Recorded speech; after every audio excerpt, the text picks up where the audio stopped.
Okay, So, and we're on. That could be Nova's next project, the upgrade of the catwalks, the non-Euclidean catwalks. I'm pretty sure Schrodinger's there's supposed to catwalk. be non-Euclidean catwalks anyway. Yep. The relay in special. Schrodinger's catwalk. You never actually feel you're in a catwalk. You don't actually know where it's taking. You don't know where it's taking you until you get there. It's also a Mobius strip. Or the one-dimensional catwalk. If you always climb down, you will always come out where you started. Is that all in? That's not a Mobius strip. That's a walk through the transporter buffer. Yep. No, because a Mobius strip is if you continually walk in one direction, you will end up where you started. It's But demonstrated you'll for the still old be able to go down to get to your next place. for the old joke. Why did the chicken cross the Mobius strip? To get to the same side. Oh, God. It's been a while since I've heard that one from you, Gareth, and I have to say it's still just as funny now as it was before. There is a reason it's one of my favourite jokes. Mr. Poppy's come back as well, unfortunately. Okay, that'll just have to be something we endure, I'm afraid. Terribly Just sorry. had to be more monotone for the entire evening. Tonight's Very episode well. is brought to you by the one monotone GM. We're just all Is that a slight neutral strong? One monotone to rule them all, Well, anyway. and in the darkness equalize them. Well, I was going to say, you casted me very much in the role of the neutrals from from that, so... my wife, I said hi. Tell my wife I think about her. Right, so I'm just going to turn off the rumble and the music for just a sec as I throw us into our intro video. We'll be back in a couple of moments, folks. Stay tuned. We will be back.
Hello folks, and welcome along to the further adventures of the USS Navis. I am MJ the GM, and I will be your games master for the next 3 hours or so. And with me are the majority of the Navis crew.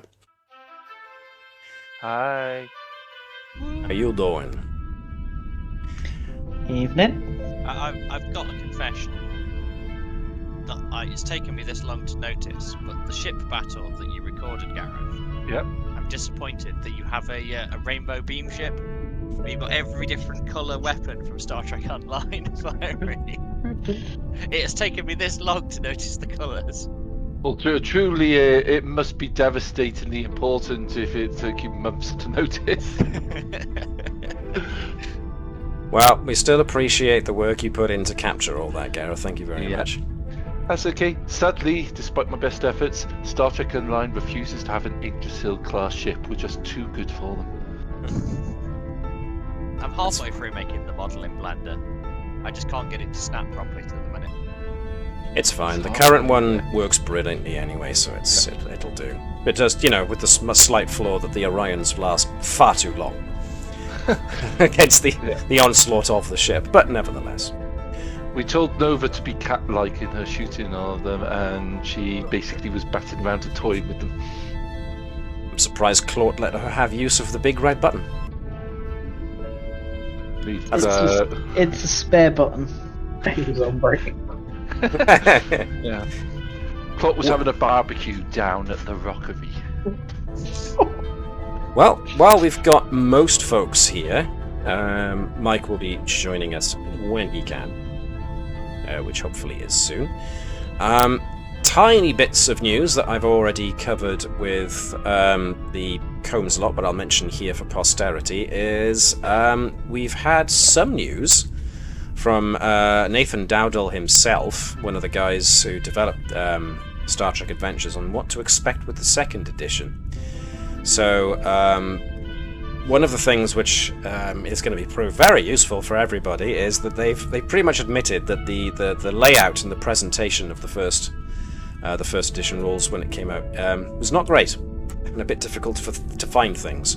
So they're improving the overall layout, which is needed and thankful. And for those of us who want to print things out, they're even making it now white pages with black text. So, yes, my printer thanks you enormously, Nathan, for that alone. A lot of the stuff they put in the Player's Guide and the Games Master's Guide are apparently coming into the core rules of the game now for 2nd edition, including the stuff that we've been using now for a good bit, which is the alternative to the Reputation rules compared to the one that came out with 1st edition. So they are pretty much integrating the Acclaim system now. Whether they're giving milestones or overhaul, I don't know yet. They haven't mentioned. Traits are apparently going to get a bit more of an explanation, because that's something that not all folks get a good idea of how to use and what to do with, which is fair enough.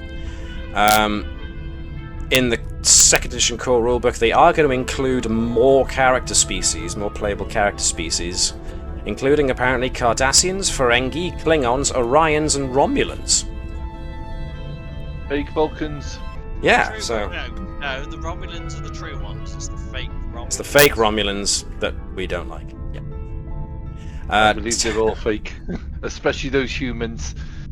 Talents are apparently getting tweaked to make effects more interesting and dramatic, especially the ones that were a little more bland before. I think also Webby has pointed out, and maybe some others did as well, that some talents are either, especially when it comes to awards, some talents are obviously better than others, so why would you take these other ones? And some are repetitions of others.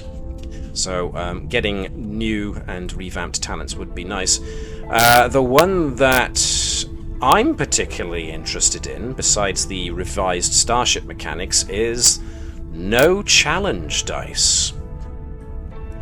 Especially because we use challenge dice currently for a lot of things, like extended tasks, rolling on talents like the veteran talent, where you roll to see if your determination point comes back, or indeed with a chief engineer character, where you roll to see whether or not you can drop the power expenditure required on an action. So what they're going to do instead of that, I mean, I get the overall thing. I do believe that some of the other 2d20 systems they use, like Dune, apparently does not use challenge dice for things like damage and stuff like that, so they're just going to give flat. They're likely going to give flat values for damage for things, so it'll be interesting to see how they implement that with all of this. But that's what's coming on the horizon. We have been hopefully reliably told that all the adventures and the episodes and stuff that they've released will still be compatible. Thank goodness, because I've got a lot of them. And I'd like to show you guys it, so that's cool. And of course, the biggest overhead to switching over to 2nd edition is the fact that currently we use Foundry, and thankfully Brightspark has implemented the Star Trek Adventures rules in Foundry, which we use. So whether or not that means, because I don't think this one is officially recognized by Modiphius, so it comes to whether or not the person who made Star Trek Adventures originally will change it over to use the new rules, or if they'll create a second system in order to represent the 2nd edition rules. Until then, we'll be very much sticking with what we've got here. So that's that news, that's stuff that's on the horizon.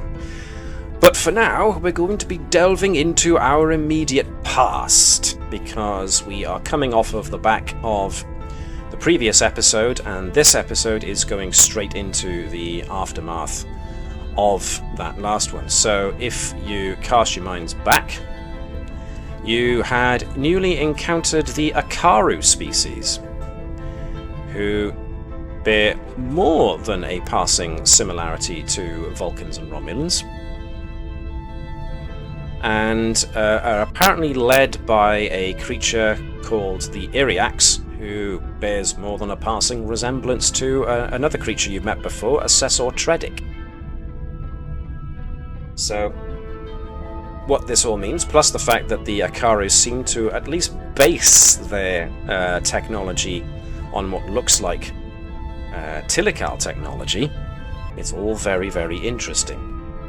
However, things took a bit of a turn for the chin scratcher when your ship discovered a sudden disturbance in space, which seemed like a Tilical communication wavelength, and it was directed at a certain point on the Akaru people's homeworld of Setu. And as soon as you tried scanning the area, they put up a sensor net to stop you. Apparently they were rather sensitive about it and asked you to leave. And that's where we find ourselves. Now, have I forgotten anything, or were there any clarification points that anybody wanted in that regard? I'll take the silence as a no. Maybe a That was quite reminder of the sufficient. message, so other people can remember it. The message. Oh yes, the message. The message appeared to be a Tilical individual, and the message was rather garbled. It seemed to suggest they didn't want somebody to do something. The exact specifics of which are not exactly clear. But nevertheless, Nova and Unit Hello reckoned that based on the visual information in that message, that whoever this individual was transmitting from a potential pocket dimension that was entirely different from the pocket dimension that you met Ashtamalia and the Displaced, as they called themselves. So it's entirely possible that this message came from Tilical other than the ones you've already met.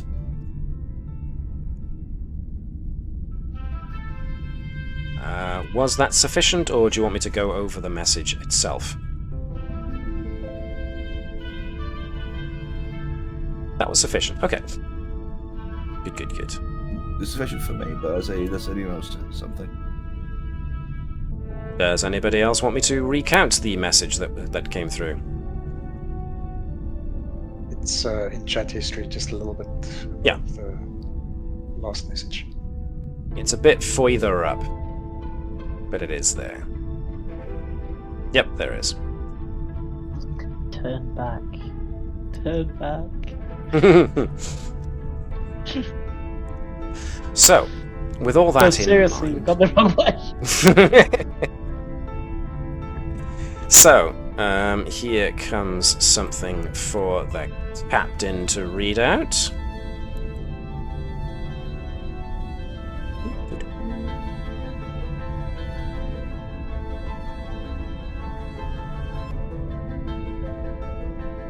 I was elected to lead, not to read. Nevertheless, I would very much appreciate it if you could read your captain's log, please, sir. I'm sorry, Captain, but you weren't elected, you've been promoted. Captain's log, studied 50709.3. After requesting diplomatic aid on our first contact mission with the Akaru and their leader, the Iryax Nidaon, the Navis has briefly reported back to Starbase 234 in order to pick up Ambassador Voss Eel. The Navis will be staying with the Ambassador during the course of these negotiations. Okay, so let us move over to Transport Room 1, where we find the captain and first officer coming through the transporter room doors, just as Chief Transport Officer Gregory Latude gives you the nod that the ambassador is ready to beam aboard. So.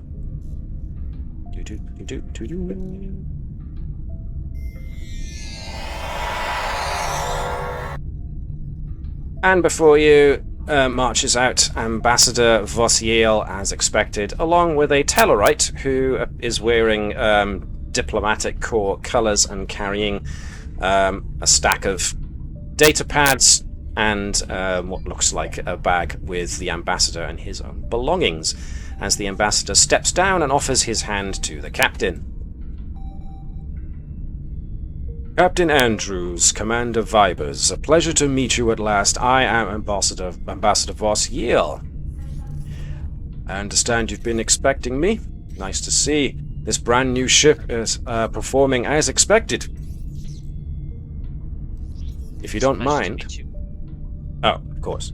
If you don't mind, my associate here will take care of all the baggage and such. I'm very keen to get started, so if you don't mind, Captain, I would like to meet with yourself and your senior officers who were present when you went down to the Akaru's planet, so that we may get a group debriefing, if you please. Of course, Ambassador. Excellent. Then, since I have never been on an Yggdrasil-class ship before, I would appreciate it if you led the way, Captain. So, as you are leading the way down, you have the option of either the Deck 1 conference room or the diplomatic conference room on Deck 11. But we all feed Silo storage. I mean, protocol would seem to suggest... Sorry, Protocol would suggest the diplomatic conference room, since he is an ambassador. Fine by me.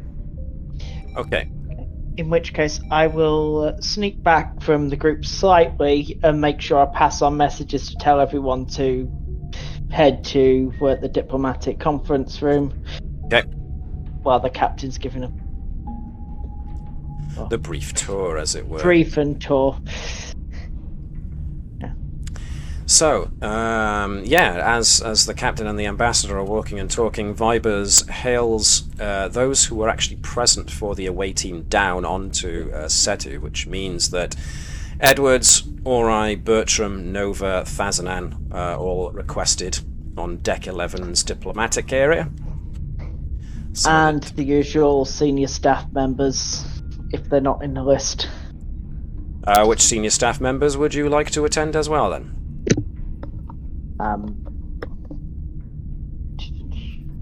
Because the only one that's missing, really, is your chief engineer. And he didn't have anything to do with it, but Chief Bravo of security was down there, so... if you want him to be along as well. Do we need the chief engineer on this one? What's the consensus from the group? This is a diplomatic briefing, so... I'll send Bravo a note saying I'll give him the cliff notes if he's got, because it sounds like he still has his hands full. Okay. What about Chief Bravo of security? Do you want him there, or...? Probably a good idea. Okay. It's a diplomatic situation. It's gonna hit his department very quickly. Okie dokie. So let's move ourselves. We looked at Bravo and Bravo. What about Bravo? Yeah. You're representing medicine, so we don't need that, Bravo. No, you're thinking of Bravo. I'm thinking of Bravo. Oh. And let's not forget Bravo. Everyone keeps forgetting about poor Bravo. Sat alone there as he is. Do we actually need the Bravo from... Bravo. Oh, what's it called? Is it avionics? Not avionics. Stellar cartography. Yeah, that might actually be relevant. Your choice, guys. What do you think? Does he need some screen time? Don't we pay his actor enough already? Yeah, he turns up 5 times in an episode if he's lucky. I personally don't think that you've got much reason to have stellar cartography there, because they didn't have much to do with. Unless you want the guy delivering these star charts that you were leaving a probe behind in their system for. I think he's been left out for cinematographical reasons. as in 2 people in this played by the same actor in the same scene. It costs too much. It's like the real reason they killed off all of those direwolves in Game of Thrones budget. Yeah, so much of the budget went to feeding them. I mean, yeah, exactly. Anyway. I mean, that's why they went through so many extras. So, They knew the risks. down in the diplomatic conference chamber on Deck 11, those who were on the planet, who went down to Setu, are gathered, and Ambassador Vossiel, who is later joined by his Tellarite assistant, Fok Gatash. The ambassador doesn't sit down much. He's offered a chair, and he occupies it for all of a second before everybody files in, sits down, and he's already up and pacing the room as he talks. He kind of paces back and forth a bit, but also makes circuits around the table. So you very much get the impression of a man who's all energy, doesn't sit still for very long. So, says the ambassador, I appreciate that you have put a lot of notifications into your logs about what it was you encountered when you went down onto the planet, but I personally tend to get a lot more information from people's personal views, what they experienced themselves when they met new people. Often logs can be very sanitized, they can be very neutral. I myself found it very helpful to gain people's personal impressions so that I can form a more complete picture in my head about our new acquaintances. So, whoever would like to go first, I would be very interested in your opinions of the Akaru people. Or, if you like, I could do a brief walkthrough of what we've learned so far. In that case, I will take the silence as a walk through what we've got so far. So according to your logs... I was actually just about to ask, does anyone want to go first? But, Does anyone want to go first?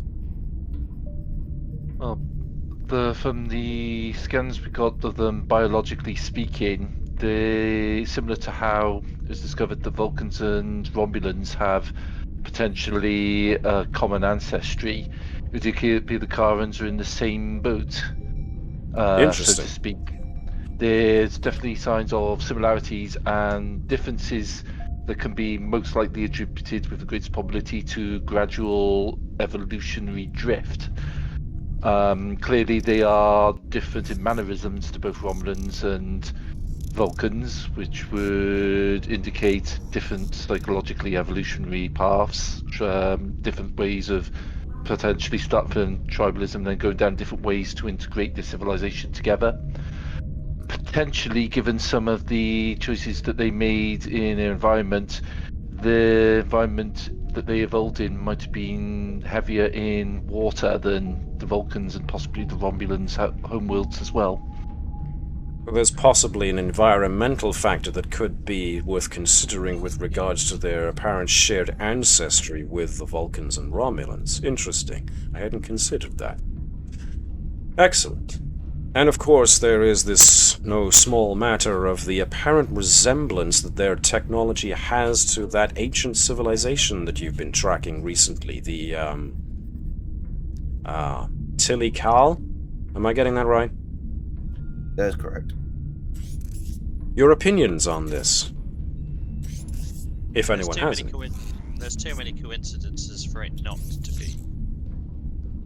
Well, also, the fact with the Iryax being almost identical to Assessor Tredik, who was the orchestrator of one of the Tilikal sanctuary platforms? Administrator or some sort of guardian or steward. Interesting. I do think that there's a personality type difference, if you can call it that, between Assessor Tredik and the Iryax. Assessor Tredik never seemed directly confrontational, whereas I think the Iryax is perhaps a bit more confrontational. Agreed. Interesting. What could motivate a creature like that, then, to change so radically, if indeed it is the same creature? When you are considered a god among men. Ego. That is a good point that I hadn't quite considered. You said that they considered this creature the head of state, but also it was a religious figure. That is correct. You seem to think that this creature appointed itself, yet according to the logs I read, the indication from the Akaru themselves was that the Iryax was appointed this role, potentially. Might there be perhaps another agency who might have appointed this Iryax, we think? Especially in light of that message that you said you received just before you were sent away from their system. They seem to be more like a cult in their beliefs, so maybe they were forced into it, perhaps through the use of the Tilical technology. But if he is an assessor, it's probably reasonable to believe that he has been in contact with Tilical as such. Interesting. Which would suggest... Go on, sorry. Seeing as he's been in control for so long, any dissenting records and voices would have been silenced a long time ago and eradicated a long time ago. Good point. Good point. It also doesn't seem, if it is influence from the Tilical, it doesn't seem like what the other Tilical have done to an extent. Tilical have been much more of silent influence rather than direct from what we've seen, although saying that they did take an entire species to the edge of the known solar system, so... Could yes, that of be course. part of this corrupted influence? If the Tilical were corrupted and in contact with their assessor, that would change his behavior. So you think this may have a direct correlation with that group who called themselves, the notes, Fudge, the notes. At which point the Tellarite hands a datapad over to the ambassador. The Covenant, they called themselves. I see. You encountered them when you accidentally tripped a teleportation system in the Pegasi system. That was it. Thank you, Vaj. This might be related to this, perhaps, you think? Then perhaps the Akaru are being molded into a servitor race, similar to this Covenant, perhaps? I wouldn't put it past it. It's certainly a possibility. Interesting. Well, they worship... If they worship an assessor as a god, if the gods of the assessor were to suddenly ascend or return to this plane, it wouldn't be hard for them to shift to go, oh, this is the god of our gods, we must follow it. The stratification of society and the specialization at an early age would support that as well. Ah yes, of course. You did note that. Culturally, they are assigned tasks based on not whether or not they're born into it, but whether or not they perform some examination or tests that rank their suitability for said roles. It seems that they can't help themselves but have a little bit of a Vulcan mindset, almost, if this wasn't instilled in them by the Iryax or whatever other forces might be behind this. There's one other thing that these notes bring up. Some of them were empathic. How did you find that? What was your impression of these empaths of theirs? if any.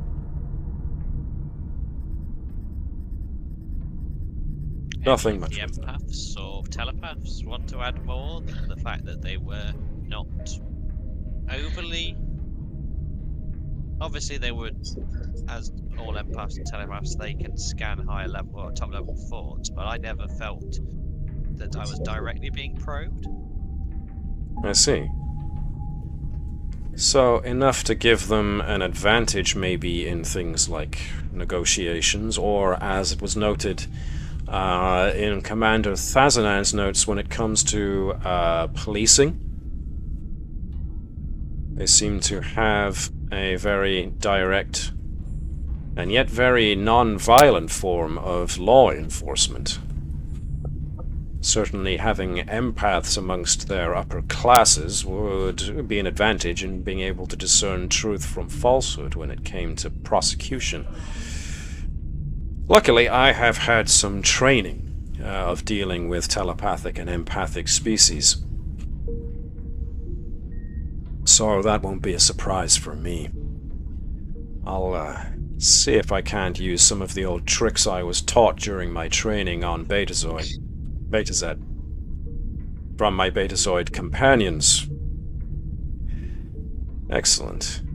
Very well. Maybe we'll just do that as a challenge and try and get his thoughts. Well, for the moment, the ambassador is being very open and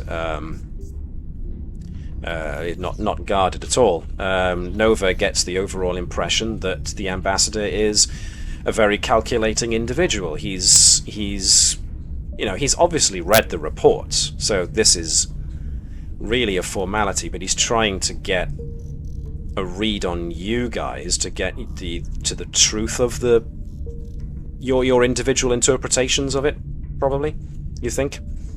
A report is only the words that's written down, not the Yeah, exactly. feelings of the individual. I didn't write one. Are we So supposed at to the write a moment- report?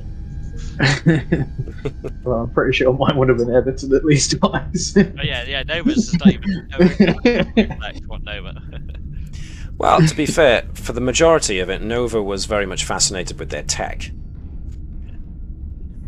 We will actually give the ambassador both versions of the Nova report. This is Nova's initial report, written in crayon on some paper. Let's see. This is the report that we submitted to Starfleet. He does compare them side by side. Yes, I can see why some interpretation might be necessary here.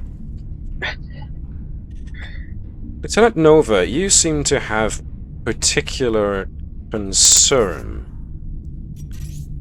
in regards to the Iryax itself. There are some strong impressions of, well, considering I'm looking at the reinterpreted log, there's certain emphasis on concern about the Iryax. Yeah. I suppose from a Starfleet perspective, we don't interfere in the evolution of species that aren't ready for it. These seem to have been gifted the technology, which has obviously affected them. Indeed. As it is, I don't think the Tilical wanted the people they interacted with to have their technology. Everything else we've found has been sort of guarded or protected. It had security. Very worthwhile note. Thank you for that. And he does start making notes on his own datapad. Does anyone else have any final thoughts or impressions that they would like to share before I go start doing my preparation? All right. I think we have to consider the possibility that the Iryax and Assessor Tredik could be working for different factions of the Tilical. Indeed.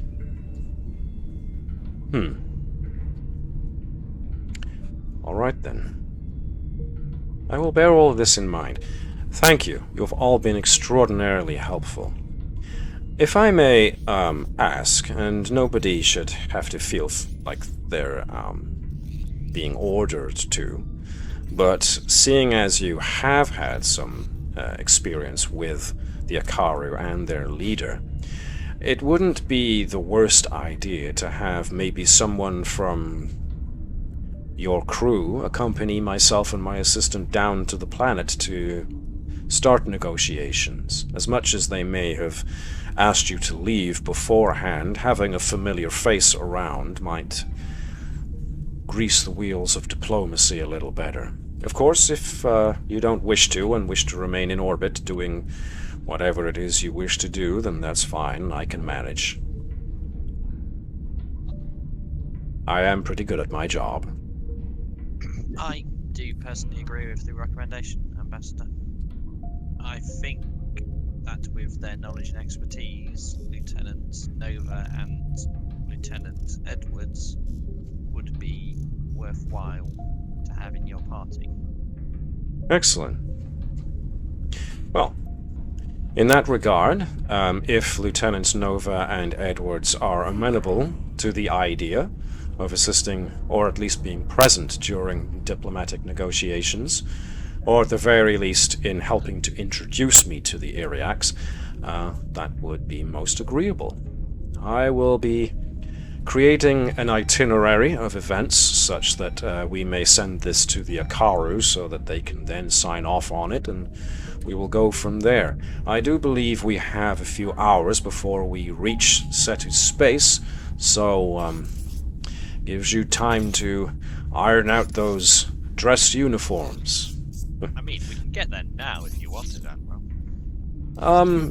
I have been made slightly aware of your new propulsion system, but given what I've just been hearing about the concerns regarding who might be behind the Akaru's technological advancements, maybe we keep that particular card off the table for now, just in case it sparks a bit of unwanted interest. Let's keep a little something back for ourselves, perhaps. Maybe a surprise for them. As an aside about that, you know, we'll be planning, etc. Would you be against having it so that Deck 9 doesn't actually appear on any of the deck plans? Ooh. Hey, Mike. Did we start already? What was that, sorry? Did you guys start already? Yes, we did. I thought... Oh, God. No, that's fine, Mike. Don't worry about it. Don't worry about it. It's fine. It's all good. We've only just You guys started. go It's through a good. time change? It's just been talking. You've not missed anything. Yeah. You've just met the ambassador who's going to be conducting the talkie talk with the Akaru. Yeah, we're on summertime. Yeah, and our Okay. times have changed, so Okay. yeah, sorry about that. I should have given a warning. It was my fault for not doing so. Okay. Alright. Thank you. I'm sorry. No, that's quite all right. It was as much my fault as anyone's. But yes, welcome to our science officer. So, it seems Sexy. that... Go on, sorry, Mike. No, go ahead. Well, it seems that the current plan is that because you've got Ambassador Vosgiel, you're going to be stopping off in orbit around the planet Setu so that you can talk to your new, acquaintances in the Shackleton Expanse, the Akaru. So, Nova and Edwards will be going down to, at the very least, help introduce the ambassador to the Akaru and their leader, the I should actually Iryax. also ask as well, which of the commanders want to go down? Which of the commanders would like to go down? Yeah. Looking at Bertram, Fazanan, and Vibers, it's like, one of you's going. I don't think we need supervision. Right, I'll meet you in the transporter room. Excellent. Well volunteered, number one. I like that. I just imagine Fazanan with those very short, very direct side to side. Nope, not me, not it. Bertram's just staring straight ahead as if he can't hear He's just anybody. staring straight at Nova, like, Non-flashbacks. There'll be plants down there. He's already met Is the it- is plants down there, actually. Is the captain requesting Bertrand go down? Not at all. We, as I said, commander, not commanders. So, All right then. Yes, the Can I thanks for that use picture, Sean. being a trill as a security concern? No. Well, you've already been down there once. That's the point of having everybody haven't. Here. Oh no, Vipers was left on the ship. Of course he was. because it was first contact, so the captain went down. It's right. So it may actually also add another. Yeah, Vibers will be able to get a fresh opinion. I love it. Justification. And and sending the dodgy guy down to look at the dodgy people. You never know. He might be able to spot things that others couldn't. They'll recognise one of their own. Yeah. It's Wait also a the minute, one you're guy. dodgy. Go on, Jan. It's also the one guy that wasn't kicked off the planet. Exactly. But he was the one that actively scanned the Yes. area where the message went. Yes. I don't know that. Vibers, how good is your poker face? Right. What am I getting out of these guys? No comment? Whatever isn't nailed down. Hey guys, Okay. I bought a robot back. Challenge! We need the nails too. Okay, so the situation as it currently cooks is that you, for those, for Mike who wasn't here last time, you've made first contact with a new species called the Akaru, who bear more than a striking resemblance to Vulcans and Romulans, but they are an incredibly nice, incredibly chatty people, and they were very keen to meet new people, and Ori being Ori was very keen to meet people who were very keen to meet new people. He's friendly. He's very friendly, and he may have made more than a couple of friends along the way. Yay! But from those who of the scientific bent, who had a bit of an explore around the courtyard and the throne room that you were shown when you were introduced to the folks, there's a lot of Tilical influence in their tech, but also their art. And they have a stratified society that seems to have pretty much everybody on one level, and then there's the Akaru back, who are like the cleric but also the ruling class. And it seems at the very least one of the Akaru back that you guys have met is an empath of some variety. Whereas the Iryax, the religious leader and overall ruler of the planet and the Akaru people, very much bears a resemblance to the Assessor creature that was guarding the slumbering stasis forms of the Tilical that you came across on the Candidate 3 system, before a planet was crashed into it, of course. So that's the situation as we find it, and we're making second contact now with these folks. So before long, the ship comes out of warp in orbit around the planet Setu once again. Your helm officer is given coordinates in order to assume an orbit around Setu. That's this time you notice there's a good many more of their space-capable ships are now in orbit in what looks like a standard patrol, and the Navis is escorted by a pair of them towards is it the 6th planet or the 4th planet? Setu's 6, I do believe. I could be wrong, of course, and it's immaterial to the actual point in question. But yes, Yeah, whichever planet you say is automatically correct. yeah. Setu. I do believe was the 6th planet. We'll go with that for now. Yep. Go on. Whatever you say is correct.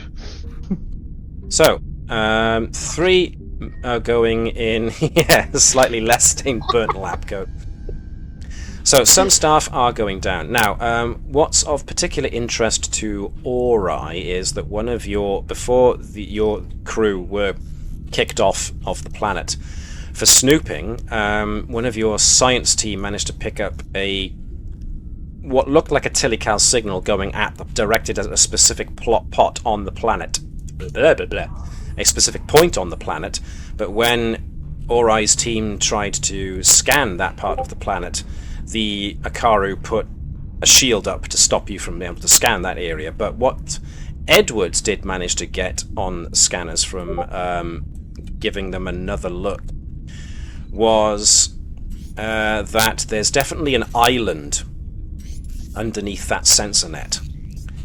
You've got a visual scan of an island, and there was a brief sensor scan that you were able to get off which indicated there's some kind of subterranean facility or something underneath that island.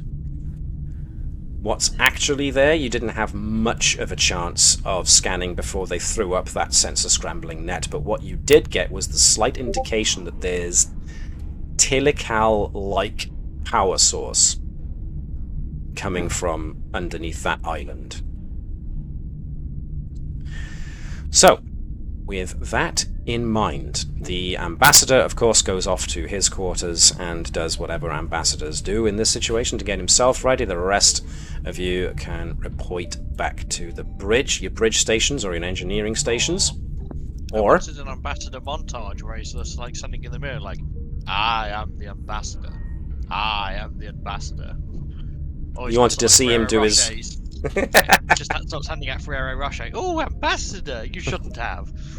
So he's going to be taking an entire tray of Ferrero Rocher with him. Okay. Oh, Gotcha. that means that's it. We've won. Game over. They sell us everything. Yay! Captain, we have a problem. You picked up the little version. Oh, no. I think it'd be more like a case of, Captain, there's a problem. They're allergic to nuts. Well, that's not my problem. So, It could we've be got Aura's Edwards... Go on, sorry. It could be Ori's problem.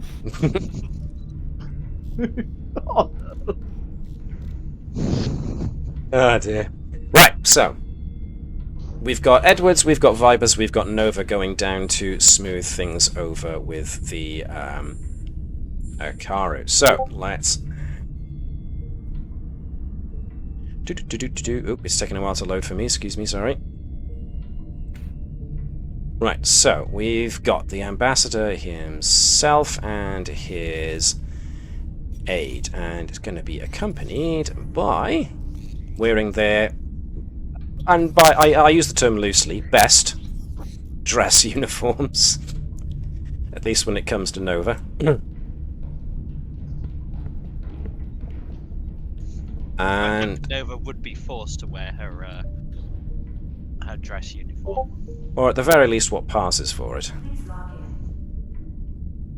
Yes, no lab coats. It's been smuggled. Where? Would you like to know?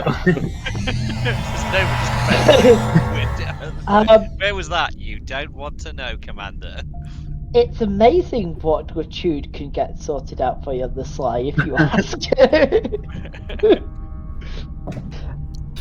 Okay, so Apparently being told this stuff's not going to get messed with is enough. So, the ambassador, his aide, and those who are accompanying him are given the transport coordinates. Well, you're not given the transport coordinates; they don't have transporters of themselves yet. But you're given permission to transport down into the courtyard where you originally had that kind of picnic, that welcoming picnic thing that you had going on with these guys. The cushions and the serving robots and all of that are long since gone. The courtyard is now back to the state it was before it was made into a kind of a welcome area. And as before, the Akaru back that you met before, Akaru back Chiel, is there to greet you. And of course, she spreads her arms open to welcome you. Welcome back, and welcome to you too, Ambassador. The Akaru and the ambassador exchange the kind of pleasantries you usually expect between dignitaries. Nova gets the impression that the Akaru is using her empathic abilities on the ambassador to get a quick read of him. But when Nova kind of turns her empathic impressions towards her empathic senses, I should say, towards Ambassador Voss, what she finds is that Ambassador Voss is reciting grav ball playoffs in his head. So Space Broncos.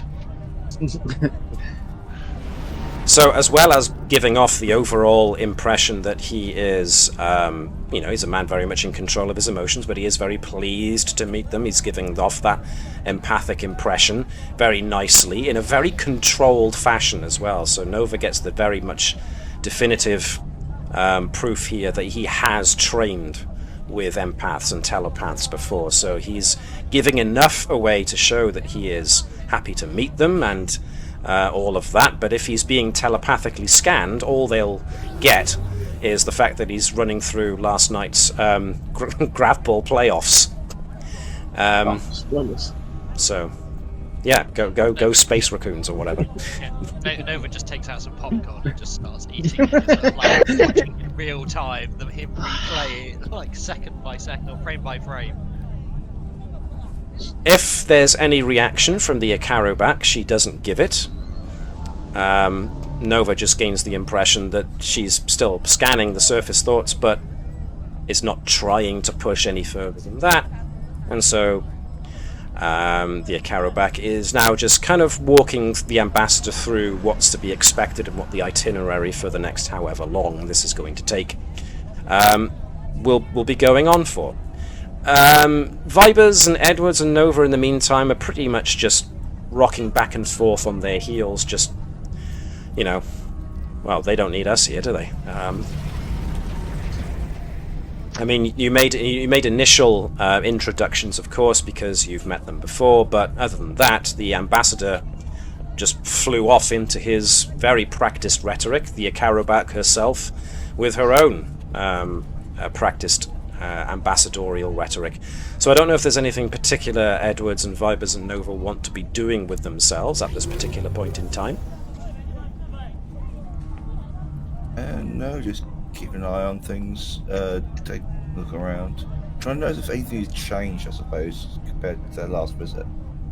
Nothing has changed. All the mosaics and all the iconography that you've seen before, especially in this courtyard, are intact. They haven't been altered. All of it very much in reverence to the Iryax, of course. Pretty much the sole feature of all of the artwork that you find around here. Same as before. Excuse me. Meanwhile, back on the bridge. So we're going to excuse Nova and Edwards and Vibers off to one side for just a moment, but I'll keep their tokens here just for ease. As we go back to the ship. What that means is that Caval has to give up the his chair.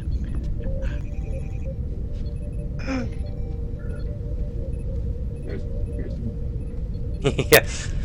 Assume the position, Caval. Begrudgingly just slowly walk. Whoosh. Lenny is there within a flash of a second, jumps into the helm control. Now, has helm control miraculously been rerouted to the first officer's panel?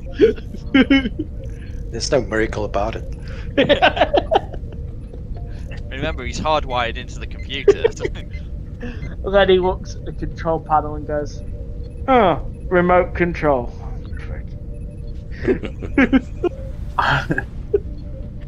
So, let me see. Oh no! Shame Lenny can fly the ship. Not Lenny. You're letting him fly? I'm sure that you will be best suited in the helm position. Right, so, things are continuing on as they did before, unless you guys want to do anything specific. Unless the captain needs me up here for any reason, I'd probably be in sick bay doing my job and spend any time I have observing those new plants I got samples of. Okay. Gotta Now- keep up my reputation as the Moss Man. The boss man. With no real news coming from the diplomatic lot down on the planet, everyone else is pretty much assumed to be resuming their duties. But that's when the empaths and telepaths here present start hearing strange voices.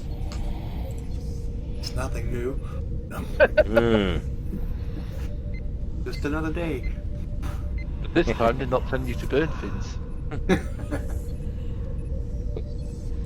You say that.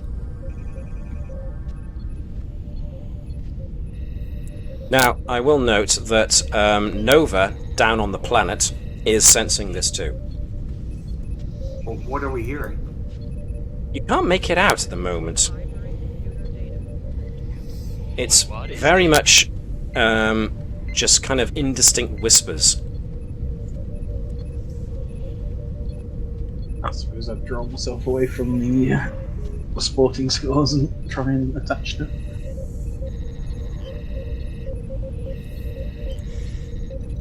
I'm gonna keep an eye on Nova.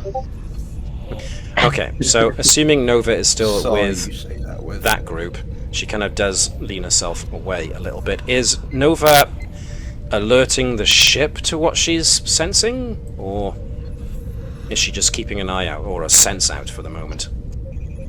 I think she probably would once she gets the feel for it. Okay. So it's starting to feel like telecal transmissions. Meanwhile, back on the bridge, what are the telepaths and empaths on the ship doing about this?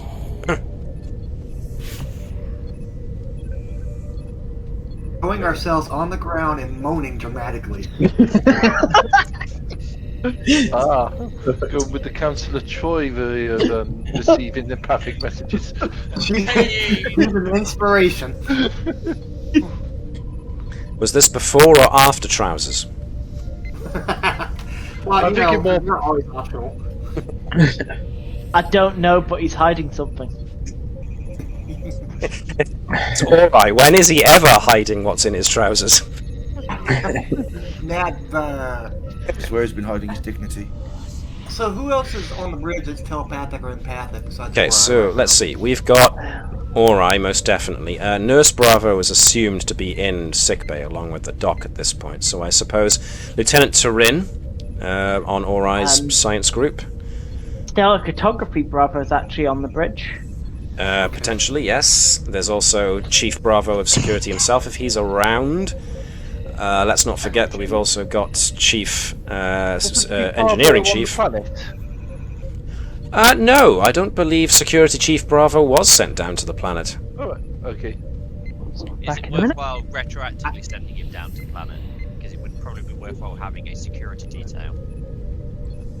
Do you want to retroactively send a security member down to the planet with the diplomatic folks? I'm fine with that if you do. Group decision. I believe that's up to the captain to decide. Or possibly the I love this this evading of being the one to come up with the bad idea. Yes, let's send him down then. Okay, now do you want Bravo specifically, or do you want to send someone else like the Teak? Bravo's already been to the planet, so he's already aware of the situation that's gone on down there, so I think he would be the best. Because he already knows what to look out for. Okay, no problem then. Let me just copy him off to the courtyard. Okay, cool. But for the time being, the question remains: why have Natik and Eric and Fazal moved? Out of curiosity? They all move together. I didn't touch anything. Okay. Look at me. That's fine. I'll just move the science folks back up to the reserve science station. Cool. I just shuffled the people who were not currently present to the bottom of the bridge, just so they're out the way.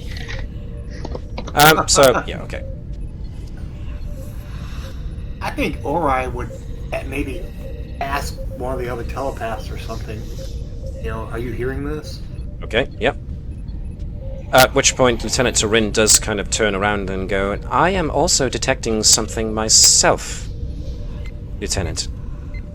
I was just assuming that it was a byproduct of my time in the Tilical's pocket dimension. The fact that you are hearing that as well puts that into question. Anything from Nurse Bravo? If you contact Nurse Bravo down in sickbay, then yes, Nurse Bravo will also confirm that he is receiving strange whispering sounds. I would definitely relay this to the captain. Captain, we're all hearing some sort of low-level telepathic message here, whisperings. Can you get a trace on those at all, psychically, or...? Well, that is an interesting thought, isn't it? Yeah. Is there any chance that we could potentially, with all the telepaths and empaths on board, begin trying to triangulate, see if there's any kind of...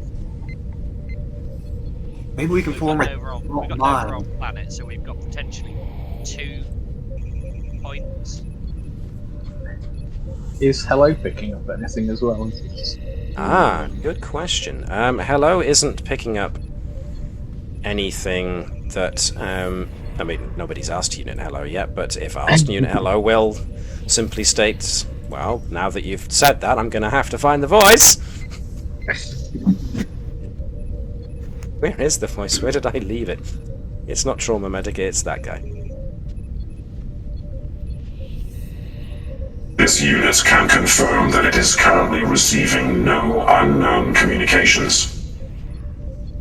This unit can scan for some, if you wish. Thank you, hello. I think Nova would ask him to. Okay. So what I'm going to suggest is that Unit Hello, definitely aided by Ori, probably Turin, and if we're going with trying to triangulate, as you say, with the guys on the ground, then we'll probably want Nova and Bravo of security in on this too, just so they can all cooperatively try and see what they can't come up with. So, let's see. Now we are dealing with psionics here, which is something that is not uncommon, or at least not unheard of in the Federation. On this ship anyway. Yeah, very much. So trying to find a wavelength that you can tap into is going to, or trying to find proof of something that exists as proof of the signal would be job number 1. So let's just have a quick look. Let's see, where are we? Second contact. Righty-ho. So I am going to bring in a extended task into the mix here for trying to track the psionic signal. But at the same time, I am going to be... actually, just for the ease of reference, I'll also put the extended task for the negotiations with the Akaru here too. But first thing we are dealing with is going to be some work on the signal. So, obviously tracking mental and psychic related stuff is a bit more ephemeral than being able to track other stuff, but it's something that's being received by those with a certain type of brain. So if we've already got Unit Hello, Lieutenant Ori, Lieutenant Turin, Lieutenant Nova, and Bravo, that's as many as we can have. So let's have... well, Hello is probably going to be using This is going to be more insight and science, I think, from Hello. And since Sean is going to be doing Nova, maybe we can have the Webby be unit Hello. The telepaths, well, Turin and Ori are going to be using instrumentation, so this is going to be insight and science for them too, I think, because it's as much their ability to feel it out as it is their ability to actually codify it in a scientific fashion. Nova and Bravo, and if we can get Gareth to be Chief Bravo. This is also going to be an insight, and it's going to be an insight and command, I think, for both Nova and Bravo. Am I assisting, or are we both doing? Well, I think, yes, definitely assisting. It sounds from the way that Mike went, yay, that we're using Ori's most favourable. Insight and science. Yep. So it might be Ori doing the lead on this one. If we've got Sean, then who are we not using? Davis, do you want to be Terrin? Can do. So, Bravo gets 1 success. Okay, and Nova gets none. If we can get Hello to give us 1 dice and Turin to give us 1 dice as well. 1 from Turin, excellent. Insight and science, you said. Insight and science, please, yes. Any focus from the unit? Let's go with yes, but I won't tell you which. It's got a focus, but I'm going to leave it ambiguous as to which one it uses. It's whatever feels right. Ooh! Hello, unit, hello! I am Hello. Because Hello rolled 2, that's 1, 2, 3, 4, so now it comes down to Ori. Using all these data points together. And as far as Ori's focuses go, let's go with the quantum physics, shall we? Okay. There's another one that applies as well, but I'll keep that under my hat for now. Oof! Hello! Uh-oh. Do you have... Yes, you do! Oops. Well, now would be the time to use, not lose, one of your Legions of Honor if you want to. I could do that, yes. You've got 2 of them after all, so you may as well use them. Alright, so in all, you got 1, 2, 3, 4, 5 successes. Very, very good. Versus resistance of that, from it being quite difficult to pinpoint, means you got exactly what was needed. Alright, so, Ori, could I get you to please roll me 7 challenge dice, please? Okay. Just a minute here. Let's see. 7. Ooh, nice. So what we got there was 4 successes, 2 effects. 1, 2, 3, 4.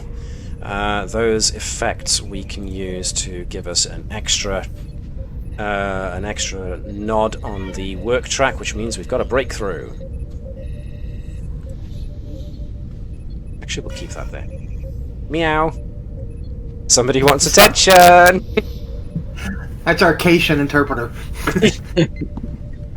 Very good. Only the Cations are in on it. Wait, the Cations are in on it. Alright, cool.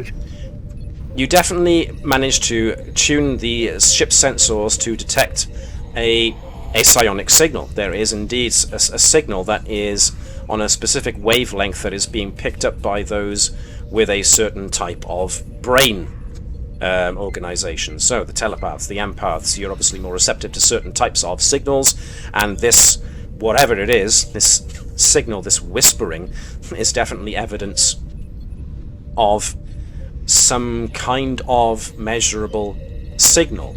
Now, the fact that it's not making any sense, this kind of whispering, whatever's going on, suggests that it's not an out-and-out communication. But as far as where it's coming from or where it's going to, you can't quite tell yet. So, I am going to take us quickly back down to the courtyard, back down to the surface, as the diplomatic group are given leave to now have their audience with the Iryax. So, just gonna temporarily turn off the bridge ambience as we move yourselves, including Bravo and Nova, who are kind of still getting this weird whispering going on in the backs of their minds. If it's having any effect on the Akaru back, it's not obvious. Nevertheless, you are led once more by Akaru back Chiel into the main throne room. Let me get you a little bit more organized here, where obviously the ambassador takes the forefront, and you guys kind of file in behind, just kind of standing around. And this is pretty much going to be negotiations time. Now, a lot of this is very formal stuff.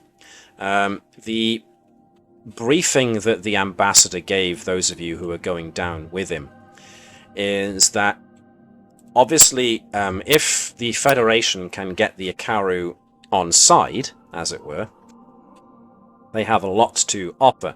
Not just the means, the very efficient means by which they create their technology, but the Akaru have in high quantities cortinum and cerium, mostly in their largest moon, which is stuff that can help go into crafting starships.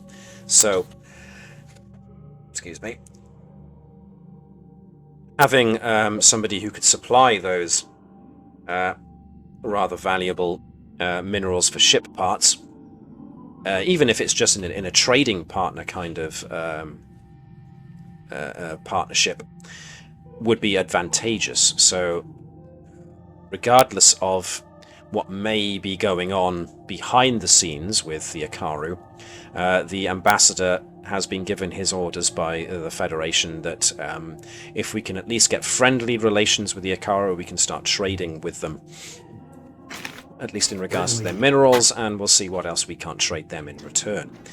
So, Vibers and maybe Edwards, to a degree, can try assisting the ambassador with the negotiations. So, I mean, you're looking for things, you've already been here. Vibers has his own wheeling and dealing if he wants to maybe give the ambassador a couple of subtle pointers here and there to things. Likewise, Edwards, from what he's learned so far about things. He's cultural studies. And yeah, exactly. Potentially, I would potentially have an argument of those who not learn from history. We screwed up last time. That's point him in the direction of what not to do to annoy them. So that would be good. Vibers is... Go on. No, you first. So Vibers is going to be pointing out more. This is how they were building things from what we saw from scans previously. So the following things might be useful, but this is probably more things that we talked about before we came down. Yeah. So just a little reminder. From your reaction, does that mean the argument for that value being used in this case was reasonable, or am I overreaching? No, that's reasonable. So, if Vibers and Edwards would like to give me... I mean, you're both using reason at the moment, so as far as Vibers is concerned, reason and security sounds good to me. Edwards, you're using your knowledge of cultural studies. This sounds like reason and science to me. And how well you do to assist the ambassador. Of course... Ooh, nice. 3 successes. with 2 from That's interesting. Vibers. Some of the Nice. graphics aren't rolling for the dice, and it's not making the dice roll sound anymore. They are for me. Is anybody else not getting the dice rolling animation? I mean, I'm getting it. One of the dice, but I'm not seeing the numbers. Like one of them's completely blacked out, so it's like a shadow. Weird. It doesn't want you to know. Okay. Since you got so many on that one, Alex, can I get you to roll me... Can you roll me 6 challenge dice, please?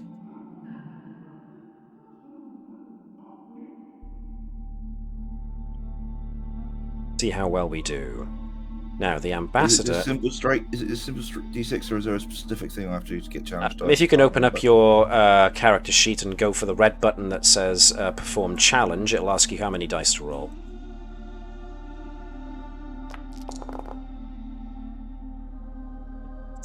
Excellent. The ambassador has some little extras he can throw in here, so what I'm going to do is... He didn't need to throw in extra successes, but what he'll do is he'll throw in some extra challenge dice to the diplomatic pool. Nice, so that's 6 in total. He ignores some resistance, so that's just 2, so that's 6, so that's... And you've got 2 effects too, which means that they go quickly. So, what did it do with an extra 1? Okay, so far they seem to be going reasonably well. The Iryax is a tough customer. Definitely asking very pointed questions about what the Federation can offer the Akaru that they can't already achieve themselves. And, of course, asking questions about what enemies the Federation would bring with them were the Akaru to sign any kind of treaty at all with the Federation, which is not unreasonable. So, yeah. So, these negotiations have got a bit of a ways to go yet. But, back to the bridge. Oops, I want to use that one instead, actually. Back to the bridge. So, you've managed to determine that there is a signal. Now we need to determine if we can find out where it's from and where it's going to. So, this time, rather than insight and science, those who were doing the on-board the ship stuff, it's going to be more reason and science, with anybody that's got anything to do with weird spatial phenomena, that kind of thing, will be a big help here. So, again, quantum mechanics and that kind of thing, and quantum physics will help. That's right! Astrophysics, as far as Lieutenant Turin goes, definitely will help here as well. So, who's got higher, Bravo or Turin? Good point. Bravo of Stellar Cartography has got astrophysics and has got science at 4. Turin has got science at 4 as well. Her reason is 10. Bravo's is 10 too, so they're equally matched, so it's whoever you want to use. I mean, you could use both of them. Ori getting all his people on the job. That's right. Get to work. I has bitches. And now we're a PG-12, but He does too. Dean Delton. All right, so Bravo's the only male part of your department. Not true. That's not true. Oh. He's got his boy Alex Mono. Oh yeah, that's in your department as well. That. We're all very close. I'm sure. That's why Ori's got the big quarters. Anyway, moving swiftly on. So, yeah, I mean, if the empath and telepath guys want to get in on the action too, but for the most part now this is going to be mostly science-related individuals trying to narrow down where the signal is coming from. We might Is there anything more I can do, or? Well, Ori, definitely. I mean, you've got quantum physics.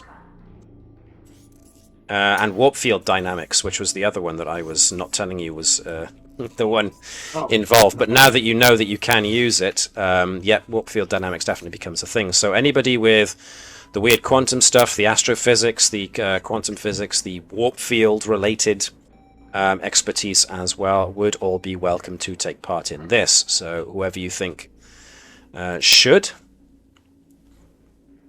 But just off top of my head, I mean, you've got Ori already. Lieutenant Turin would be good. Stellar Cartography Bravo would be good. Mono would also be passable too. So that's... Let's bring them all in. Okay.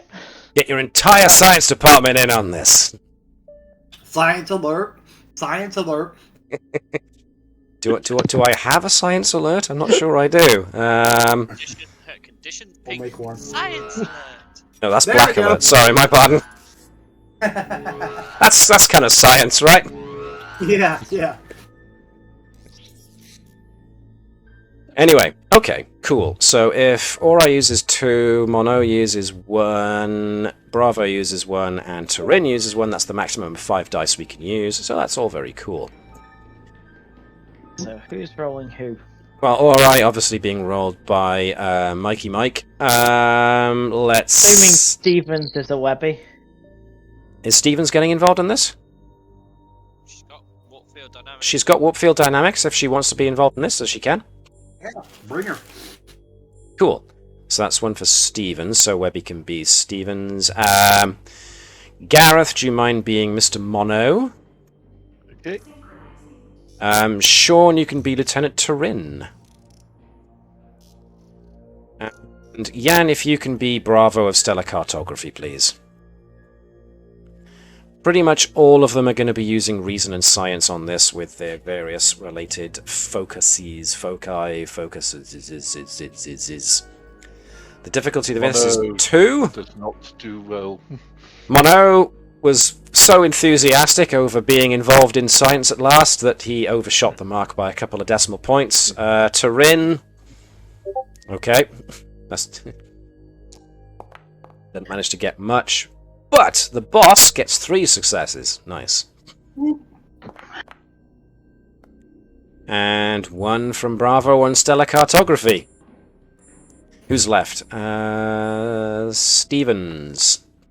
All right. And Stevens. Alright, so warp field propulsion and astrophysics and, of course, Ori's quantum physics all come involved.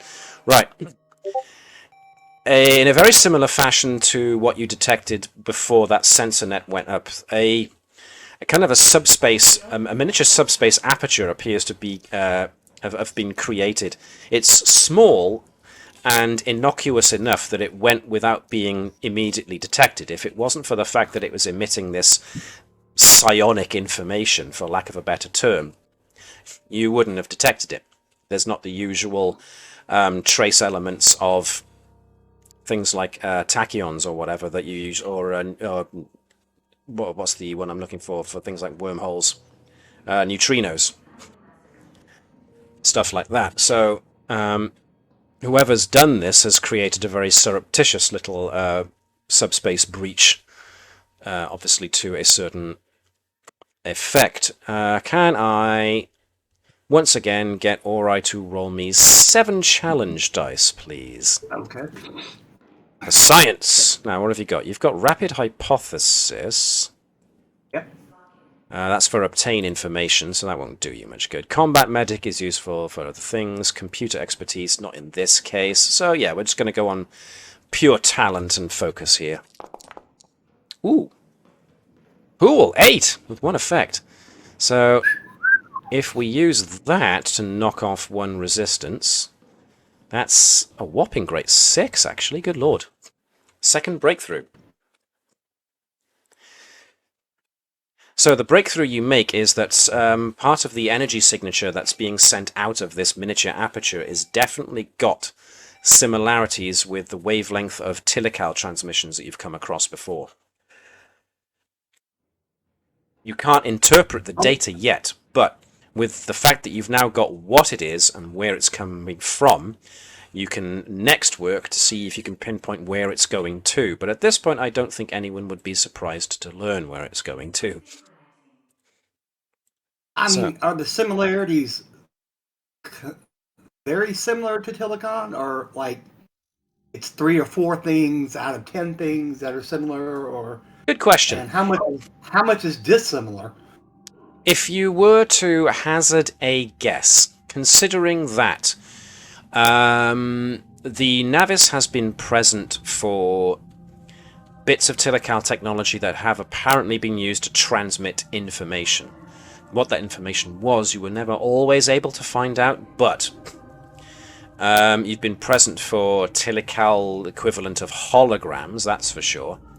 But there was in the Pascal system, the Navis came across like that planet where all technology failed. If you cast your minds back, it was because there were monoliths all around the planet that were constantly emitting radiation because they were all active, and that planet was being used to transmit some kind of obfuscated data out into space. So this seems to be a similar but less intense transmission. So it's very much like you can tell who's calling based on the software that they're using to transmit the call. So it's like you can tell that somebody was using Zoom or Discord just by the way it encodes the data packets coming in. All right. But you haven't got the decryption necessary to decode what those data packets actually contain.